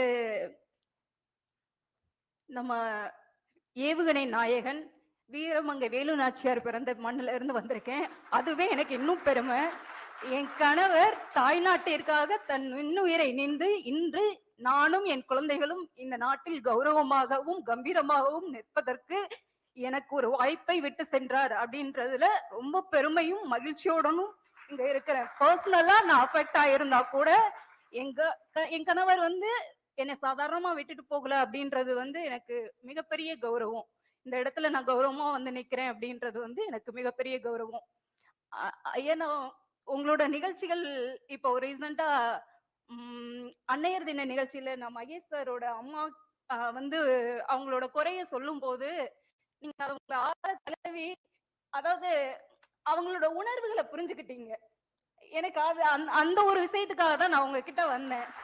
நீங்க வந்து என்னோட குறைகளையும் நிறைகளையும் குறைகளையும் ஒரு வாய்மொழியா சாதாரணமா கேட்காம என்னோட உணர்வுகளையும் புரிந்து கொள்வீர்கள்.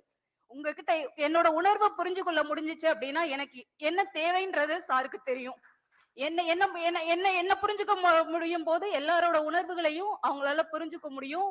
உணர்வுகள் புரியும் போது அவருக்கு நான் சொல்லாமலே எனக்கு என்ன தேவை அப்படின்றது வந்து அவருக்கு புரியும். அது அந்த ஒரு நம்பிக்கையில தான் நான் இங்க வந்திருக்கேன் சார். சார் எனக்கு ஒரு ஒரு சின்ன அப்ளிகேஷன் இருக்கு சார். எனக்கு வந்து என்னன்னா நான் இது சொல்லலாமா கேட்கலாமா கூடாதா அப்படின்றது எனக்கு தெரியல. நம்மளோட தமிழ்நாடு கவர்மெண்ட்ல அஸ்பர் ஜிஓ படி ஒரு கருணை அடிப்படையில் பணி நியமனம் அப்படின்னா குரூப் சி குரூப் டி அந்த கிரேடர் தான் நம்ம பணி வழங்குறாங்க. இது அஸ்பர் ஜிஓ சார். ஆனா எனக்கு ஒரு என் மனசுக்குள்ள ஒரு சின்ன போராட்டம். கருணை அடிப்படையில் பணி நியமனம் அப்படின்றது வந்து எப்படின்னா பணியில் அரசு பணியில் இருக்கிற ஒருத்தர் இறந்து போயிட்டார் அப்படின்னா அவரோட குடும்பத்துல ஒருத்தருக்கு கருணை அடிப்படையில் பணி நியமனம் வழங்குறாங்க. இத வந்து எப்படி வேணாலும் இறந்திருக்கலாம். ஈவன் நம்ம ஸ்டேட் கவர்மெண்ட்ல வேலை பார்க்கறவங்களுக்கும் அந்த பொருந்தும், எல்லாருக்கும் பொருந்தும். ஆனா என்னோட மன குறை என்ன அப்படின்னா தாய் நாட்டிற்காக தன் இன்னுயிரை நின்று இன்னைக்கு வந்து என் கணவர் வந்து ஒரு வீர் சக்கர அவார்டி. எனக்கும் அதே கம்பென்ஷன் கிரவுண்ட்ல வந்திருக்கிறவங்க இன்னொருத்தவங்க ஒரு ஆக்சிடென்டலா கூட இறந்து போயிருப்பாரு ஒருத்தர். அவரோட மனைவிக்கும் அவரோட வாரிசுக்கும் எனக்கும் ஒரு வித்தியாசம் வேணும்ன்றது என்னோட எதிர்பார்ப்பு சார். இதுல தப்பு இல்லைன்னு நான் நினைக்கிறேன். மேபி அது அஸ்பர் ஜிஓ இப்ப இருக்கிற ஜிஓ படி எனக்கு கொடுத்திருக்காங்க. குரூப் சி வேலை நான் பார்த்துட்டு இருக்கேன். எனக்கு அது பிரச்சனை கிடையாது. ஆனா இனி வரும் சமுதாயங்களுக்கு கட்டாயம் மாத்தணும். இன்னைக்கு நான் விதைக்கிற விதை நாளைக்கு விருட்சமாயி கனி கொடுக்கும் போது அதை அனுபவிக்கிறவங்களுக்கு அது வந்து பயன்படணும் அப்படின்னு நினைக்கிறேன். இன்னைக்கு என் மூலமா நான் உங்ககிட்ட என்ன உதாரணமா காட்டி நான் உங்களுக்கு சொல்றேன். உங்ககிட்ட கேட்டுக்கிறேன், வேண்டி கேட்டுக்கிறேன், உங்ககிட்டையும் கேட்டுக்கிறேன், தமிழக முதல்வர்த்தையும் இந்த நிகழ்வின் மூலமா என்னோட வேண்டுகோளாவே நான் வைக்கிறேன். இதை ஐயா இதுல ஒரு மாற்றம் கொண்டுட்டு வந்தீங்க அப்படின்னா இந்த நாட்டை காக்குற பணிக்கு ராணுவத்துக்கு செல்ல வேண்டும். நம்மளோட பிள்ளைங்களோ நம்மளோட கணவரோ நம்மளோட அவங்களோட ஒரு இறப்புக்கு அவங்களோட ஒரு தியாகத்துக்கு ஒரு அங்கீகாரமும் ஒரு மரியாதையும் கிடைக்கும் போது இன்னும் நிறைய இளைஞர்கள் முன்னாடி வருவாங்க. அவங்களுக்கு நம்ம வந்து இதன் மூலமா ஒரு வாய்ப்பு கொடுக்கணும் அப்படின்னு நான் நினைக்கிறேன். அதே மாதிரி ஒரு ஒரு கணவனை இழந்த ஒரு மனைவி, தகப்பன்களை இழந்த குழந்தைகள், மகனை இழந்த தாய் தந்தையர், இவங்களோட சடனா நடக்குது. எதிர்பார்க்கவே இல்லை. 4 நாளைக்கு முன்னாடி என் ஹஸ்பண்ட் என் கூட பேசிட்டு இருந்தாங்க. 4 நாள் கழிச்சு என்ன நடந்ததுன்னே தெரியல. சடனா அப்போ அந்த ஃபேமிலிக்கு கொடுக்கக்கூடிய நிவாரணம் அப்படின்றது வந்து சார் நம்ம பக்கத்து ஸ்டேட் தெலுங்கானா. நான் வந்து என் கணவர் வந்து கல்வான் வேலியில இந்தோ சைனா எல்ல பிரச்சனையில இறந்து போனாங்க. பக்கத்து ஸ்டேட்ல கர்னல் சந்தோஷ் பாபுவோட ஒய்ஃப் சந்தோஷி மேடத்துக்கு வந்து தெலுங்கானா கவர்மெண்ட் வந்து டெப்டி கலெக்டர் போஸ்டிங் கொடுத்திருக்காங்க. இது போக ஒரு 5 crores அமௌண்ட் கொடுத்திருக்காங்க. வீட்டு மனை ஒதுக்கீடு கொடுத்திருக்காங்க. இந்த மாதிரியான நிகழ்வுகள்லாம் நம்ம முன்னுதாரணமா எடுத்துக்கிட்டு நம்மளோட எதிர்கால சந்ததிகளுக்கு ராணுவத்தில் பணிபுரிந்து நாட்டுக்காக உயிர் தியாகம் செய்தவர்கள் அந்த அங்கீகாரத்தை அவங்களுக்கான கௌரவத்தை கொடுக்கிற விதமா இந்த மாதிரியான நிகழ்வுகளை மாத்தி கொடுக்கலாம் நினைக்கிறேன். இன்னொன்னு நான் இந்த இடத்துல நினைவு கூறணும். என் ஹஸ்பண்டோட இறந்த 20 பேர்ல தமிழ்நாட்டை சேர்ந்தவங்க நான் மட்டும்தான். அந்த டைம்ல தமிழ்நாடு அரசு வந்து 20 லட்சம் ரூபாய் எனக்கு நிதி ஒதுக்கீடு கொடுத்தாங்க, நிவாரண நிதி. அந்த டைம்ல இதே ஆளுநர் மாளிகையில இருந்து அந்த பொண்ணுக்கு கொடுத்த அமௌண்ட் அந்த பொண்ணோட குடும்பத்துக்கும் குழந்தைங்களை பாத்துக்கிறதுக்கும் போதுமானதா இருக்குமா இல்லையான்னு தெரியாம கவர்னர்ஸோட ஃபண்ட்ல இருந்து எனக்கு ஒரு 20 lakhs கொடுத்து அந்த டைம்ல ஹெல்ப் பண்ணாங்க. இந்த மாற்றம் உங்ககிட்ட இருந்து வந்தது ஐயா. இந்த இடத்துல இருந்தும் மாற்றம் உருவாயிருக்கு. இன்னைக்கு அந்த 20 லட்சம் ரூபாய் 40 லட்சம் ரூபாயா மாறினதுக்கு காரணம் நீங்களா இருந்தீங்க. இந்த இடமா இருந்தது. இன்னைக்கு உங்ககிட்ட நான் மறுபடியும் ஒரு வேண்டுகோள் வைக்கிறேன் ஐயா. இனி வரும் காலங்களில் என்னை போன்ற கணவனை இழந்த மனைவிகளுக்கும் பிள்ளைகளை இழந்த தாய்மார்களுக்கும் தகப்பனை இழந்து நிற்கும் குழந்தைகளுக்கும் உங்களோட கனிவான ஒரு மாற்றத்தை கொடுத்து எங்களுக்கு உதவி பண்ணுமாறு கேட்டுக்கொள்கிறேன். நன்றி sir. Thank you. Thank you, madam. Now, I call upon the Vice Chancellor of Wales University, Dr. Sriram, and the PRO to Wales University, Mr. Mohan Raj, to present the allotment letter for 10 free of cost seats for the wards of ex-servicemen, Veer Naris, and war-wounded veterans, along with the 10% free concession to the wards of the ex-servicemen, which they are doing regularly. And this letter of allotment will be presented to the Honorable Governor.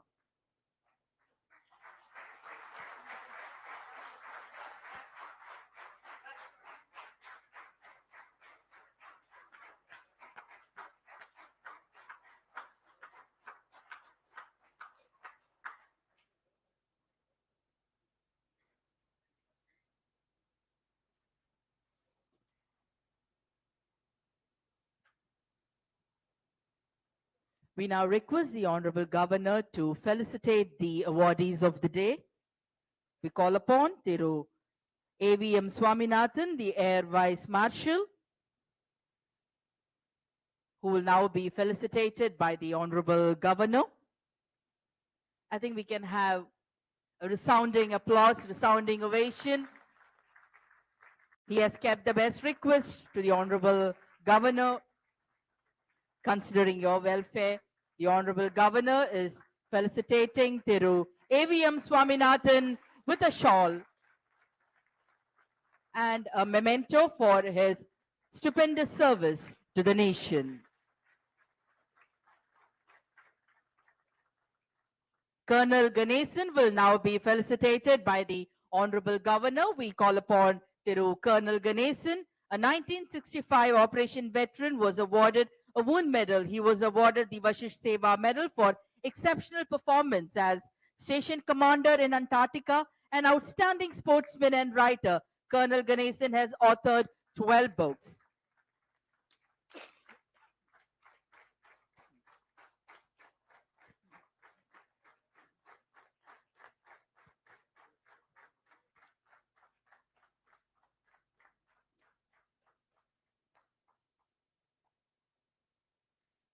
Colonel Ganesan is felicitated by the Honorable Governor with a shawl and a citation.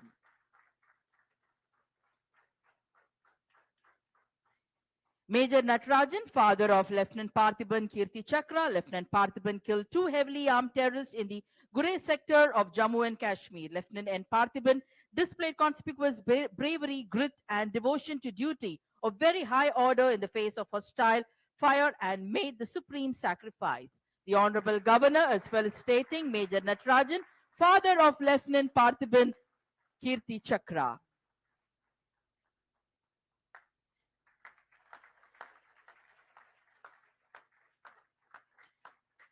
We call upon Warrant Officer Bala Dandayudan. In 1971, in the Jaisalmer sector, he serviced a seriously damaged aircraft and made it airworthy in quick time in the face of enemy action. He was awarded mention in dispatches for his brave act. The Honorable Governor will now felicitate Warrant Officer Bala Dandayudan.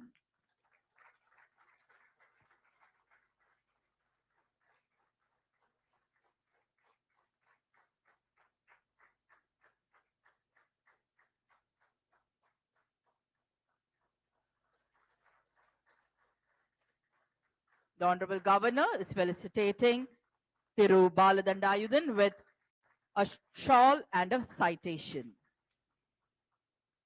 Among the Veer Naris category, we call upon Mrs. Shobha Sudhakar, wife of Major Sudhakar Madhavan. Major Sudhakar Madhavan of the 65 Armed Regiment was killed in action in 1987 in Sri Lanka.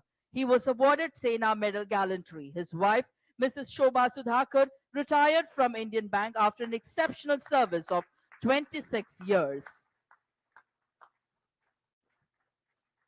The Honorable Governor is felicitating Mrs. Shobha Sudhakar with a shawl and a citation.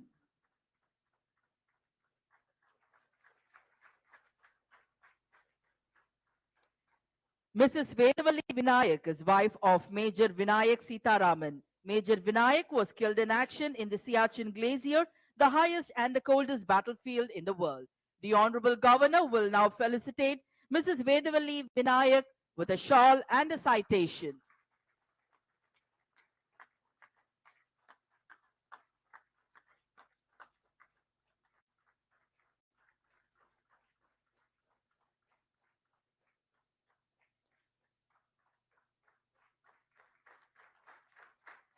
Tirumati E. Kumari, wife of late Regiment Havildar Major Adachim Ekambaram. Adachim Ekambaram sacrificed his life in Operation Snow Leopard in October 2020. Tirumati E. Kumari will now be felicitated by the Honorable Governor with a shawl and a citation.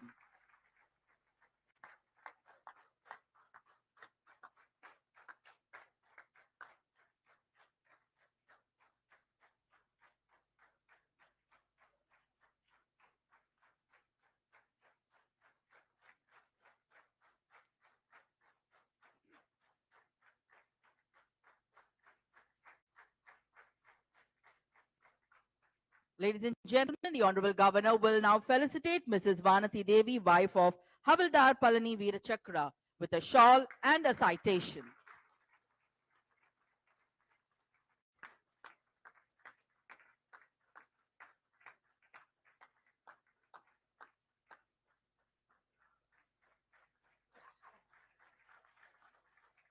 Thank you, sir. Under the INA category, Thiru A.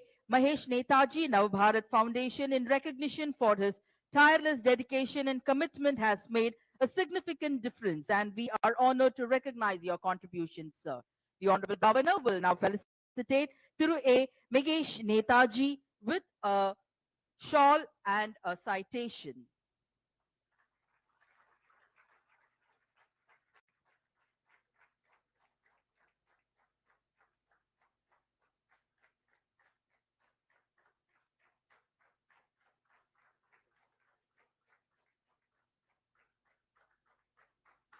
Thank you, sir.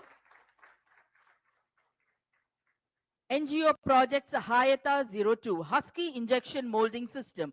Husky Injection Molding System has extended corporate social responsibility activities through Mastermind Foundation. Their support through CSR has helped 41 children continue their higher education, and 10 Veer Naris become self-sustainable by providing commercial tailoring machines.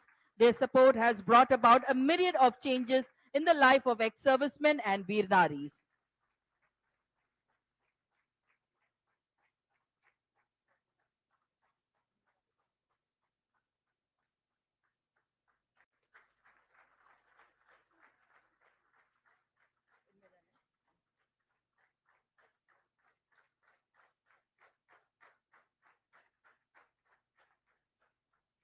Thank you, sir. Dr. Lakshmi TK, founder, Mastermind Foundation. It was started in 2005 with the aim of spreading awareness about mental health. She has conducted various mental health camps for defense personnel and has been recognized by the Indian Army thrice. She extended her help in relief and rescue operations during natural calamities such as Chennai floods and helped in rehabilitating the families. The Honorable Governor is felicitating Dr. Lakshmi with a shawl and a citation.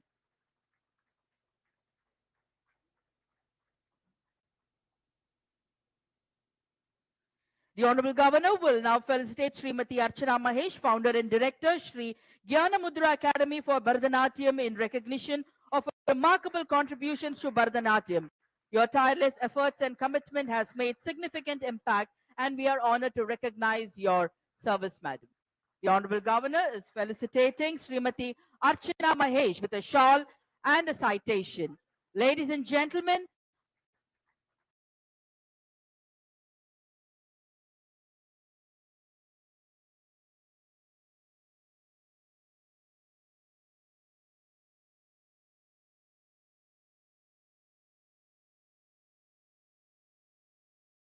P. Srinidhi, Ms. Madhumita Krishnamurthy, Ms. R. Mahalakshmi, Ms. S. Shubhashri.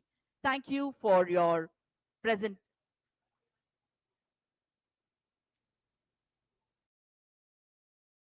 Thank you for the wonderful dance performance, Veeram.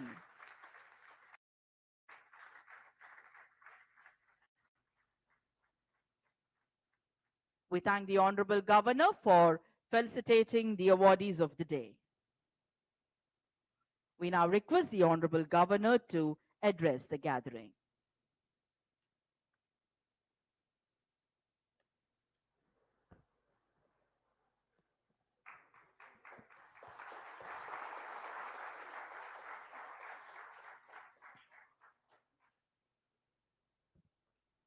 Major General Murali, Air Vice Marshal S. Swaminathan, Lieutenant Colonel N. Tyagarajan, Major Nagarajan, Major Madan, Mrs. Vanati Devi,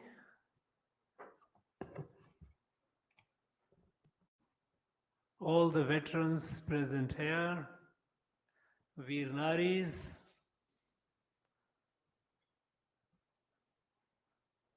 all the distinguished invitees here, friends from the media. அனைவருக்கும் வணக்கம்.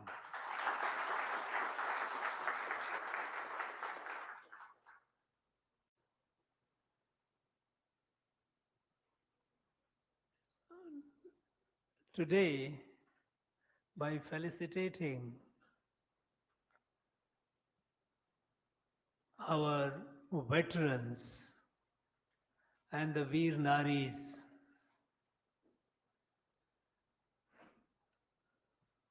our Raj Bhavan is blessed. We feel honored in honoring you.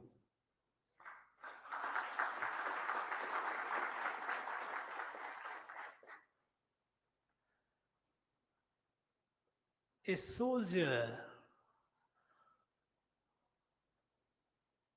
I think, unfortunately, in our country, we have yet to fully appreciate contribution. You know, right from the ancient times, ever since the beginning of human civilization, the virtues, the need, the valor of military, the armed forces have been explained and appreciated. In fact, in our Tirukural, I find several kurals on the valor, the need of, and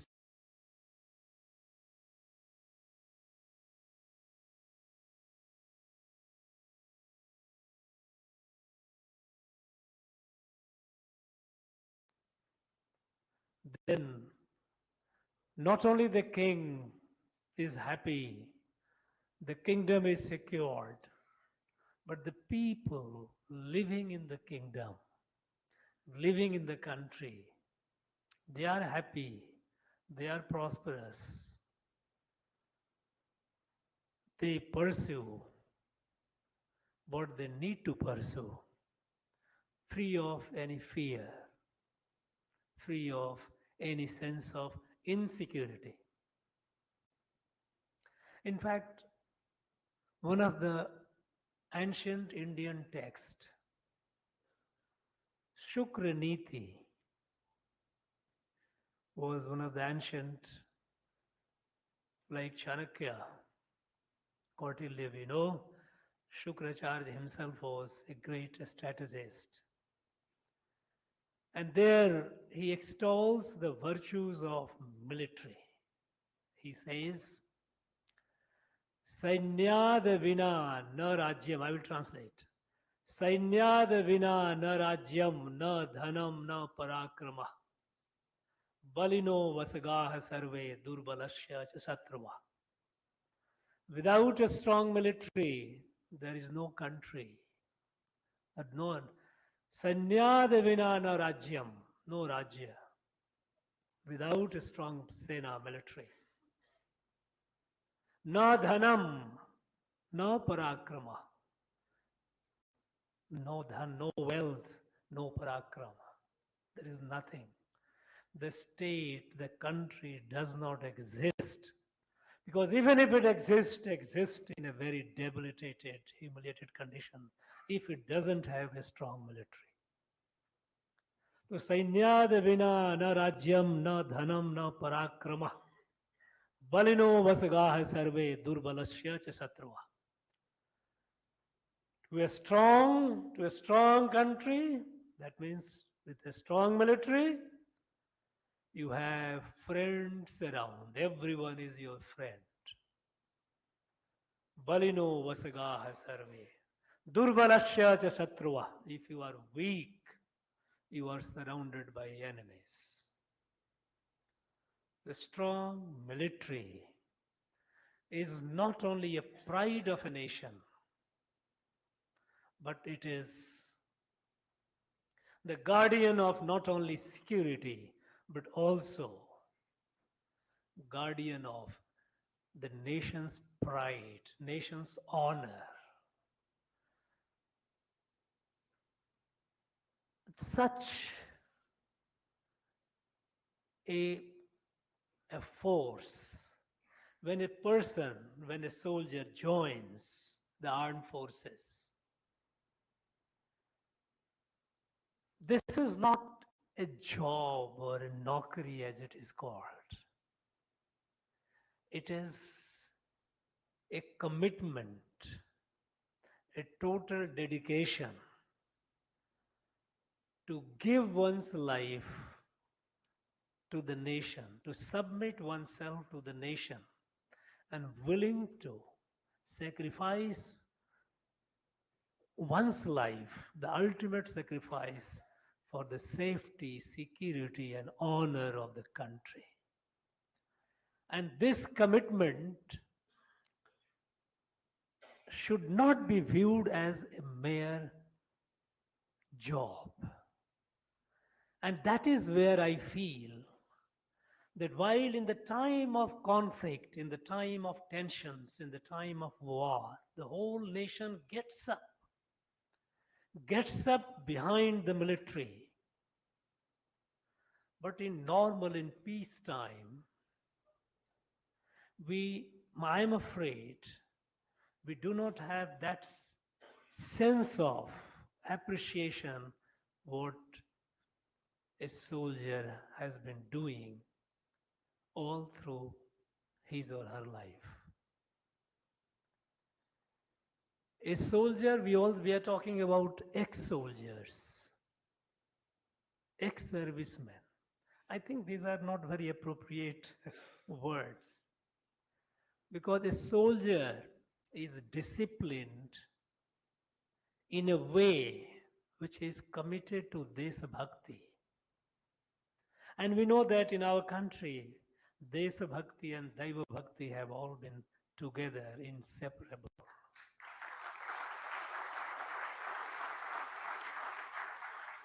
Now, a soldier who has joined the military with this decision and dedication, simply because he retires from active service, he or she does not cease to become a soldier.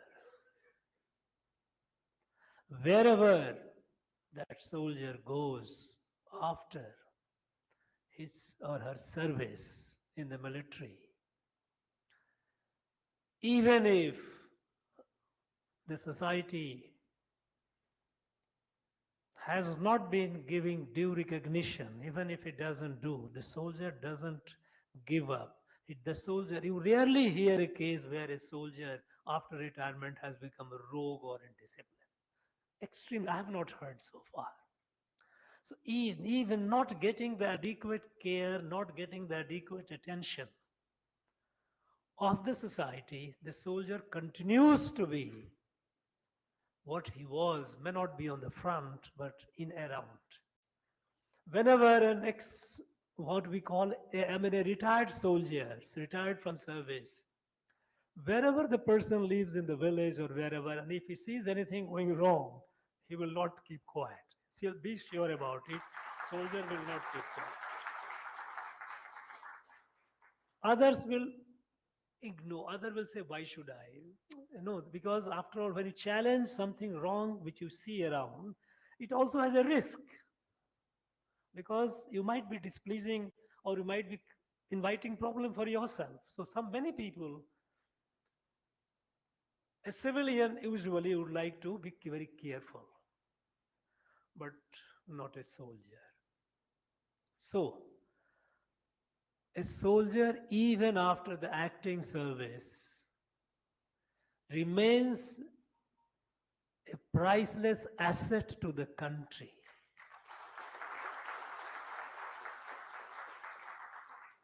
And it is the responsibility, it is the duty of the society to be conscious of it. Unfortunately, that level of consciousness is not yet there. We have to create that. And that is why, when since the beginning of my coming over to Tamil Nadu, whenever I have visited any place, any district headquarters at least, meeting the ex-soldiers, if I call them ex because they are not in service, has been a priority. I invariably meet, try to listen. It's not only to address and try to address their issues, but it also to give a message to the rest of the administration and the society that look, and a soldier who has retired from service is our precious asset, and we must not forget, we must not ignore them. A message to the people. I visit many temples. I have a temple in my house. I don't need to visit many temples. But I visit temples to give a message to the people. Look, this is our identity, this is our faith.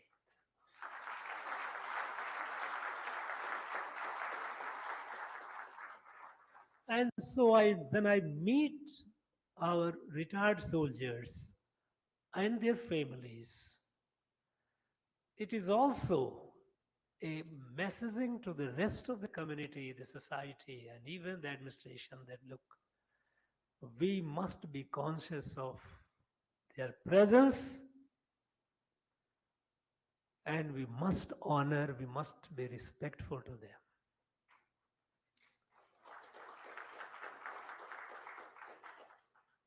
When I came, I floated some suggestion. I have heard about the medical issues. I know that wherever I went, this was a common problem. Now initially, I was told, I got to know when I made inquiries that the government has not released the fund. As a result, hospitals have not got their dues cleared. So hospitals are reluctant to treat our retired soldiers or their families. Now, this seems to be a perennial problem. It is a continuing problem. I had gone and met the then Raksha Mantri. I mean, he is Raksha Mantri even today. And requested him and met the defense secretary. And at that point of time, they had released some money. But it has to be addressed in a very systematic manner that this problem does not arise. It is not that one time you go and get the fund released and then it has to be resolved, and I will try to do that. And there are other issues. Yes. The issues are that at some places, a soldier, when it comes to the uh, certain support to the family, The support, it varies from a state to a state. Yes, some variation will be there because after all, some places voluntarily people, states, they do that. But there must be a decent support which should permit and which should make it possible for the family to live a dignified life. That is the must. And I think we need to work towards that. I will try my best. About our the soldiers, those who had given their ultimate sacrifice. I had floated an idea and still pursuing it that the village from which he came, in that the nearest school, the high school or whichever school it is, in that school, can we place a photograph of that soldier, and on his day, the day he gave the ultimate sacrifice,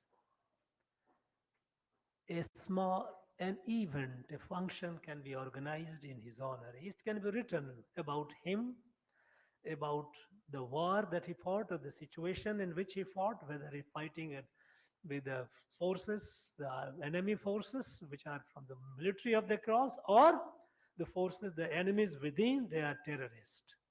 Either way, that can be described. It can be written below so that the students, and in that, let the village also participate. The children, those who would see his photograph and participate in that event,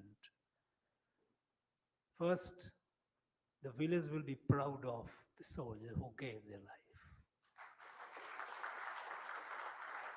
The youth, the student who sees every day in the school that photograph memorial, remembers, oh, here was a person from my village, from my area, if he is proud of it. And by organizing an annual event, a simple event, a memorial event, and expressing one gratitude to him, the departed soul, would be a matter of pride. It is absolutely zero cost. It doesn't cost anything. And then I don't think there can be any opposition to that. We need to work on it. We need to immortalize all those who deserve to be immortalized, because a soldier who dies in service of the nation doesn't die. A soldier never dies. We need to remember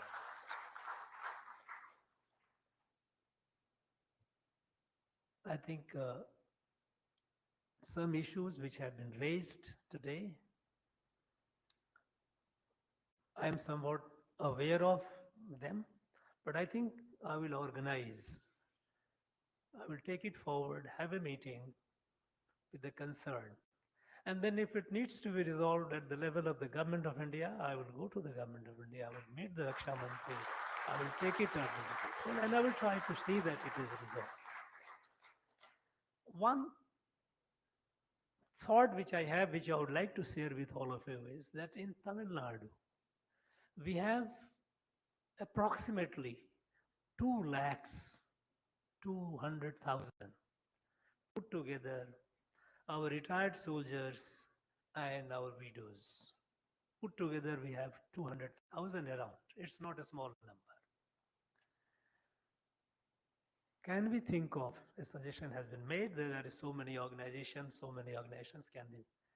While there can be multiple organizations, one of the suggestions which I have been giving when I go to the district, to form a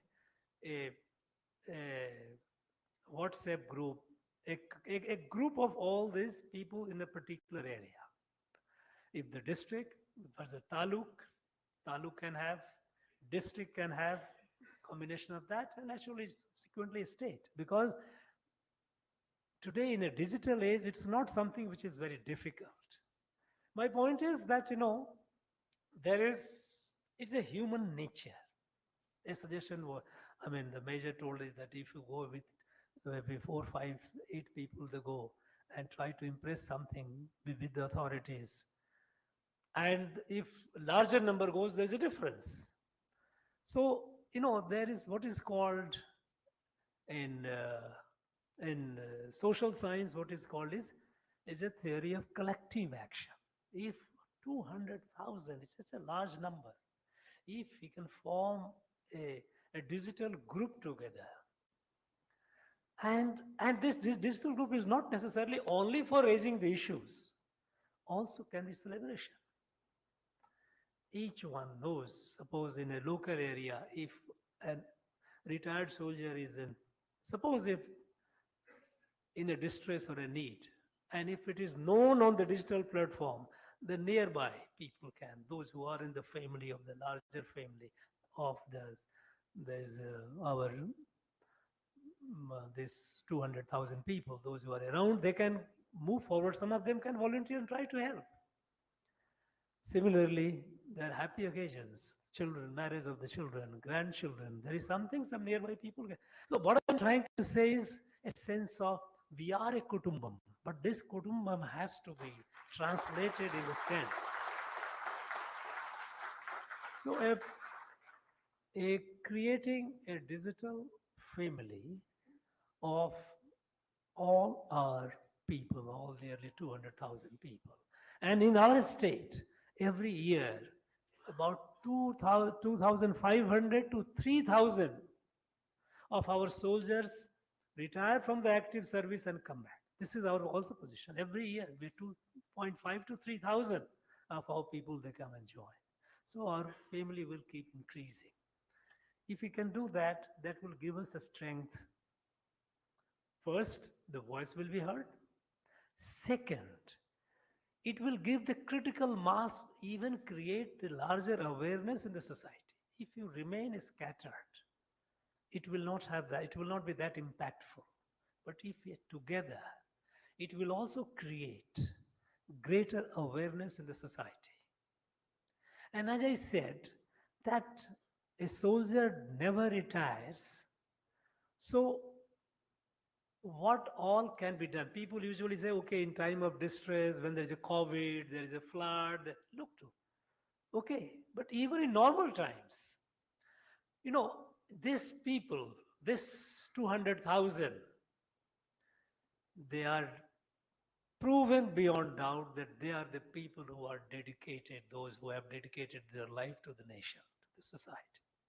Now, this body of people, if it chooses to take something, it increases the positive force in the society. Society, we all, everywhere we have good, we have bad. We have positive sources, we have negative forces and positive. We have what you call Ashuri Shakti, we have Daivi Shakti. Now, you are a part of the Daivi Shakti, the good force. This can be, if we can. And we can, and we should, why not? And I think let us appreciate our own strength. Come together. And the problems that we are facing, we are not, when we go to the administration and ask for a solution, it's not a begging, it's our due. And it is the administration's duty to provide that. And but that sense of awareness has to come in. And that awareness will come with greater involvement, while administration should do it. But I think if this family of 200,000 can get together, can get united, and today it is possible to do so digitally, I think we can make a beginning of a major change for the good of the society, because you are a strong, good force, positive force, good for the nation. I thank you all for making it possible to come over here, for responding to our invite. I also, on this occasion, I like to thank all those who are associated directly or indirectly in adding their bit, their might to this positive force. To begin with, the Bharatnatyam dance that we saw. What a wonderful performance. Very impressive. Very impressive. There were through the actions they were conveying, what do you call it? No, Josh. That Josh was so palpable, so visible, can be felt. People like Mahesh, who was the Netaji Foundation on Now Bharat, those who are from the ex-soldier, INA soldiers, and all that, they are all part of it. May not be the part in the formally, but we are all part of a family, we must. And there are good many of them who are. So I wish you all the very best in the days to come. And as far as I am concerned, Raj Bhavan is concerned, we will be conscious of our responsibility in doing all that we can without any let and hindrance to make your life easier and more dignified, and see that you get your due honor. Thank you very much. Thank you, sir. Thank you so much. Now I call upon Major Madhavan to propose the vote of thanks.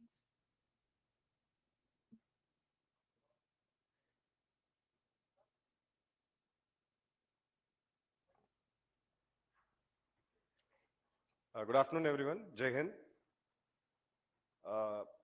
But just beginning from a traditional vote of thanks, I'll take a few minutes to summarize this wonderful event, and then we will give vote of thanks to the dignitaries and the participants here.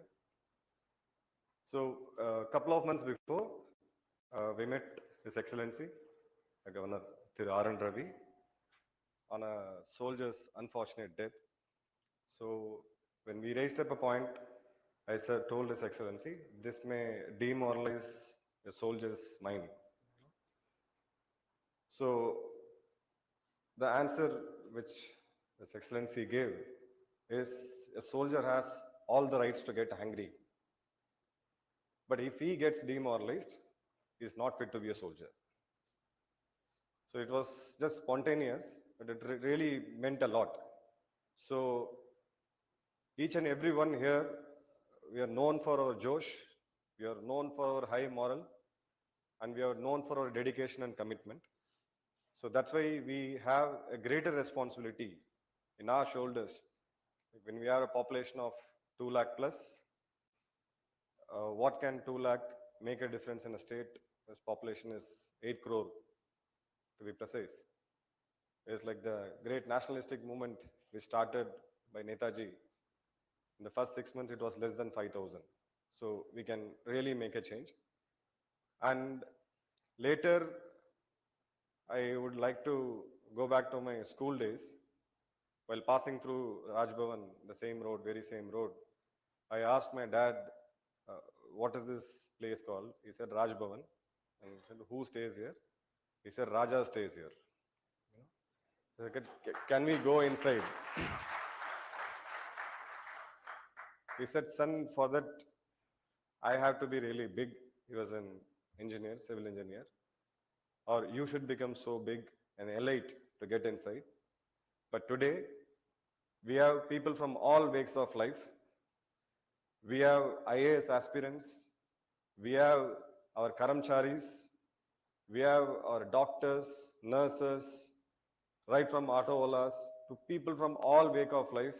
And today is a day for us, the ex-servicemen, coming into the Raj Bhavan, and this place, the Darbar Hall, has become a people's place. The first time ever in the history of Tamil Nadu. Thank you so much, sir. Thank you so much for that.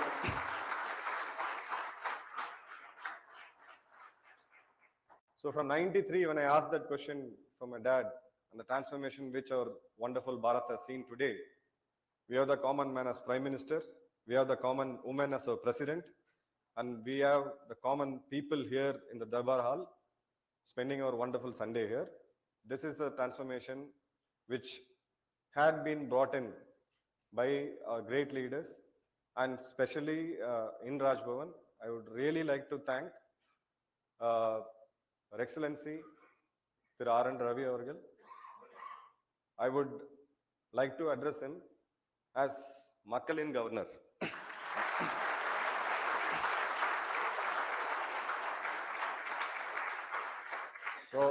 all seniors of me who had spent quite some time in Chennai. I couldn't recollect any such event happening in any government forum where the Veer Naris, sisters, mothers, and brothers of our fallen soldiers, the servicemen and the ex-servicemen were retired from tri-services, 1971 war heroes. I couldn't recollect any incident where the deemed people were honored on time and in full. So this is the first of its kind. So a governor has set a benchmark, and I'm sure in the generations to come, this would be the trend, and this would be the way forward to build a stronger nation. So as we said, each one of us have a responsibility of taking the nationalism to the last man of our state. So when I went for a college a month before to address, and one professor asked me that Tamil Nadu has a lesser nationalistic feeling. We are lesser nationalistic. I had to defer his views because in 1999, when Bharat Ratna Atal Bihari Vajpayee was then a caretaker president, the country faced a unprecedented war in Kargil. And when the Kargil donation fund was announced, Tamil Nadu was the highest contributor in this entire country. I would try to push this even forward in 2021, the untimely death of our CDS, General Bipin Rawat. The convoy which moved from Ooty to Coimbatore Sulur Airport, if you would have witnessed the common women and men crying from their heart, showering petals, autowalas in various parts of the state, they all lighted up. Maybe a day prior, they would have not even known the name of somebody called CDS General Bipin Rawat. That's the farewell. That's the emotional, உணர்ச்சிகரமான, உண்மையான, நிஜமான ஒரு வழியனுப்பை வந்து நம்ம கொடுத்தோம். We are known for it. It is just that we need to be pinched. We need to be reminded that this country is one and we are the protectors, and we will continue to protect this country, and we will not let any force internally or externally to divide this country at any cost. So with this, I'll come to my vote of thanks. First of all, I would like to thank His Excellency, Thiru Ravi Avargal, and the staff of Raj Bhavan who had spent their Sundays. It's a holiday for them. They have been working tirelessly since yesterday to organize such a wonderful event for us. And I would like to, first of all, thank Major General Murli sir to initiate this, and somebody who has driven this entire event from behind the screens, Colonel Tyagarajan sir, was really pushed hard.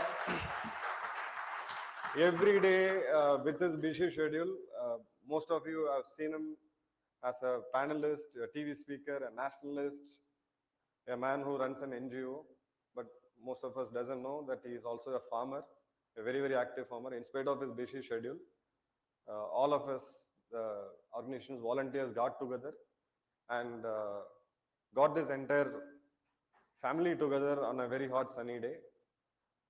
And I would like to thank and salute the brothers, the sisters, the mothers, and the fathers of our fallen soldiers. They are maybe physically not with us, but they are with us. They are immortal. And I would thank and salute all the 1971 war veterans and their families at this age who came all the way here to participate in this event. These are the legends who fought us the war, the unimaginable victory in the modern century, where 92,000 soldiers have laid down their arms and surrendered. So down maybe 30 years, we would not be having them physically here. It's a great honor for us to, I'm overwhelmed really to be among the heroes and the heroines whom I have heard in newspapers, whom I heard stories of. And thanks to all the, I would not say ex-servicemen, sir, to all the soldiers here who have committed yourself to the security of this country. We have a very, very long role to play. As a big takeaway from our Excellency's speech is that we all should stay united. 100 unions won't work. This is the age of digital era. We all should stay united for a good cause, for a better society, and for better this thing. So please take this as an opportunity. The minor differences, it will be there as a family. We are a big family. There are minor differences here and there within Army, Navy, Air Force. That's all fine. End of the day, we have soldiers. Someone, I chose to wear a OG. Someone would had chosen to wear a white, and some the blue. So let's all stay united. Thank you, everyone. Jai Hind.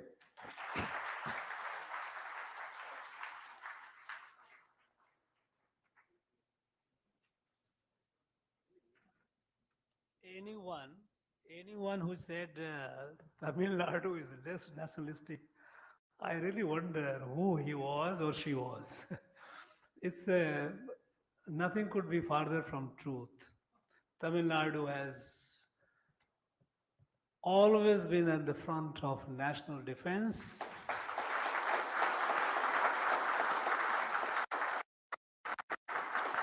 In the national freedom movement, Tamil Nadu has been in the front, and I say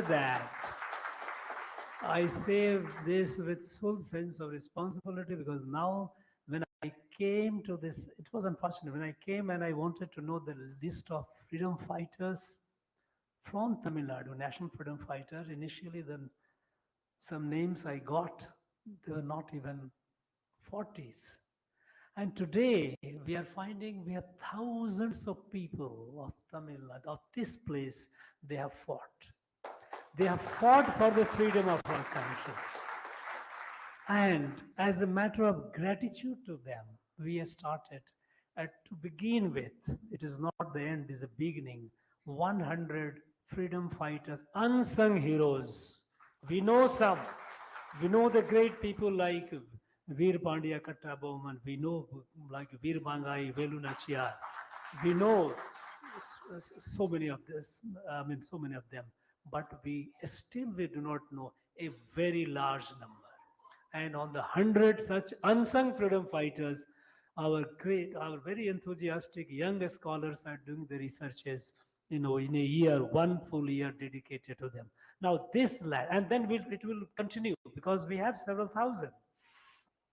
This land is not only the spiritual capital of India, it has also been this land which has not only sparked but ignited, but also carry forward the national freedom movement. This is the land which has given the single state which has given the largest number of soldiers. And I don't think there is any district in any part of the country which can compete. We have a district, Vellore, we have 30,000 from one district. 30,000 soldiers, if you call them retired soldiers and their families. It's a huge. So anyone who said that told you a lie, and I think the person is ignorant.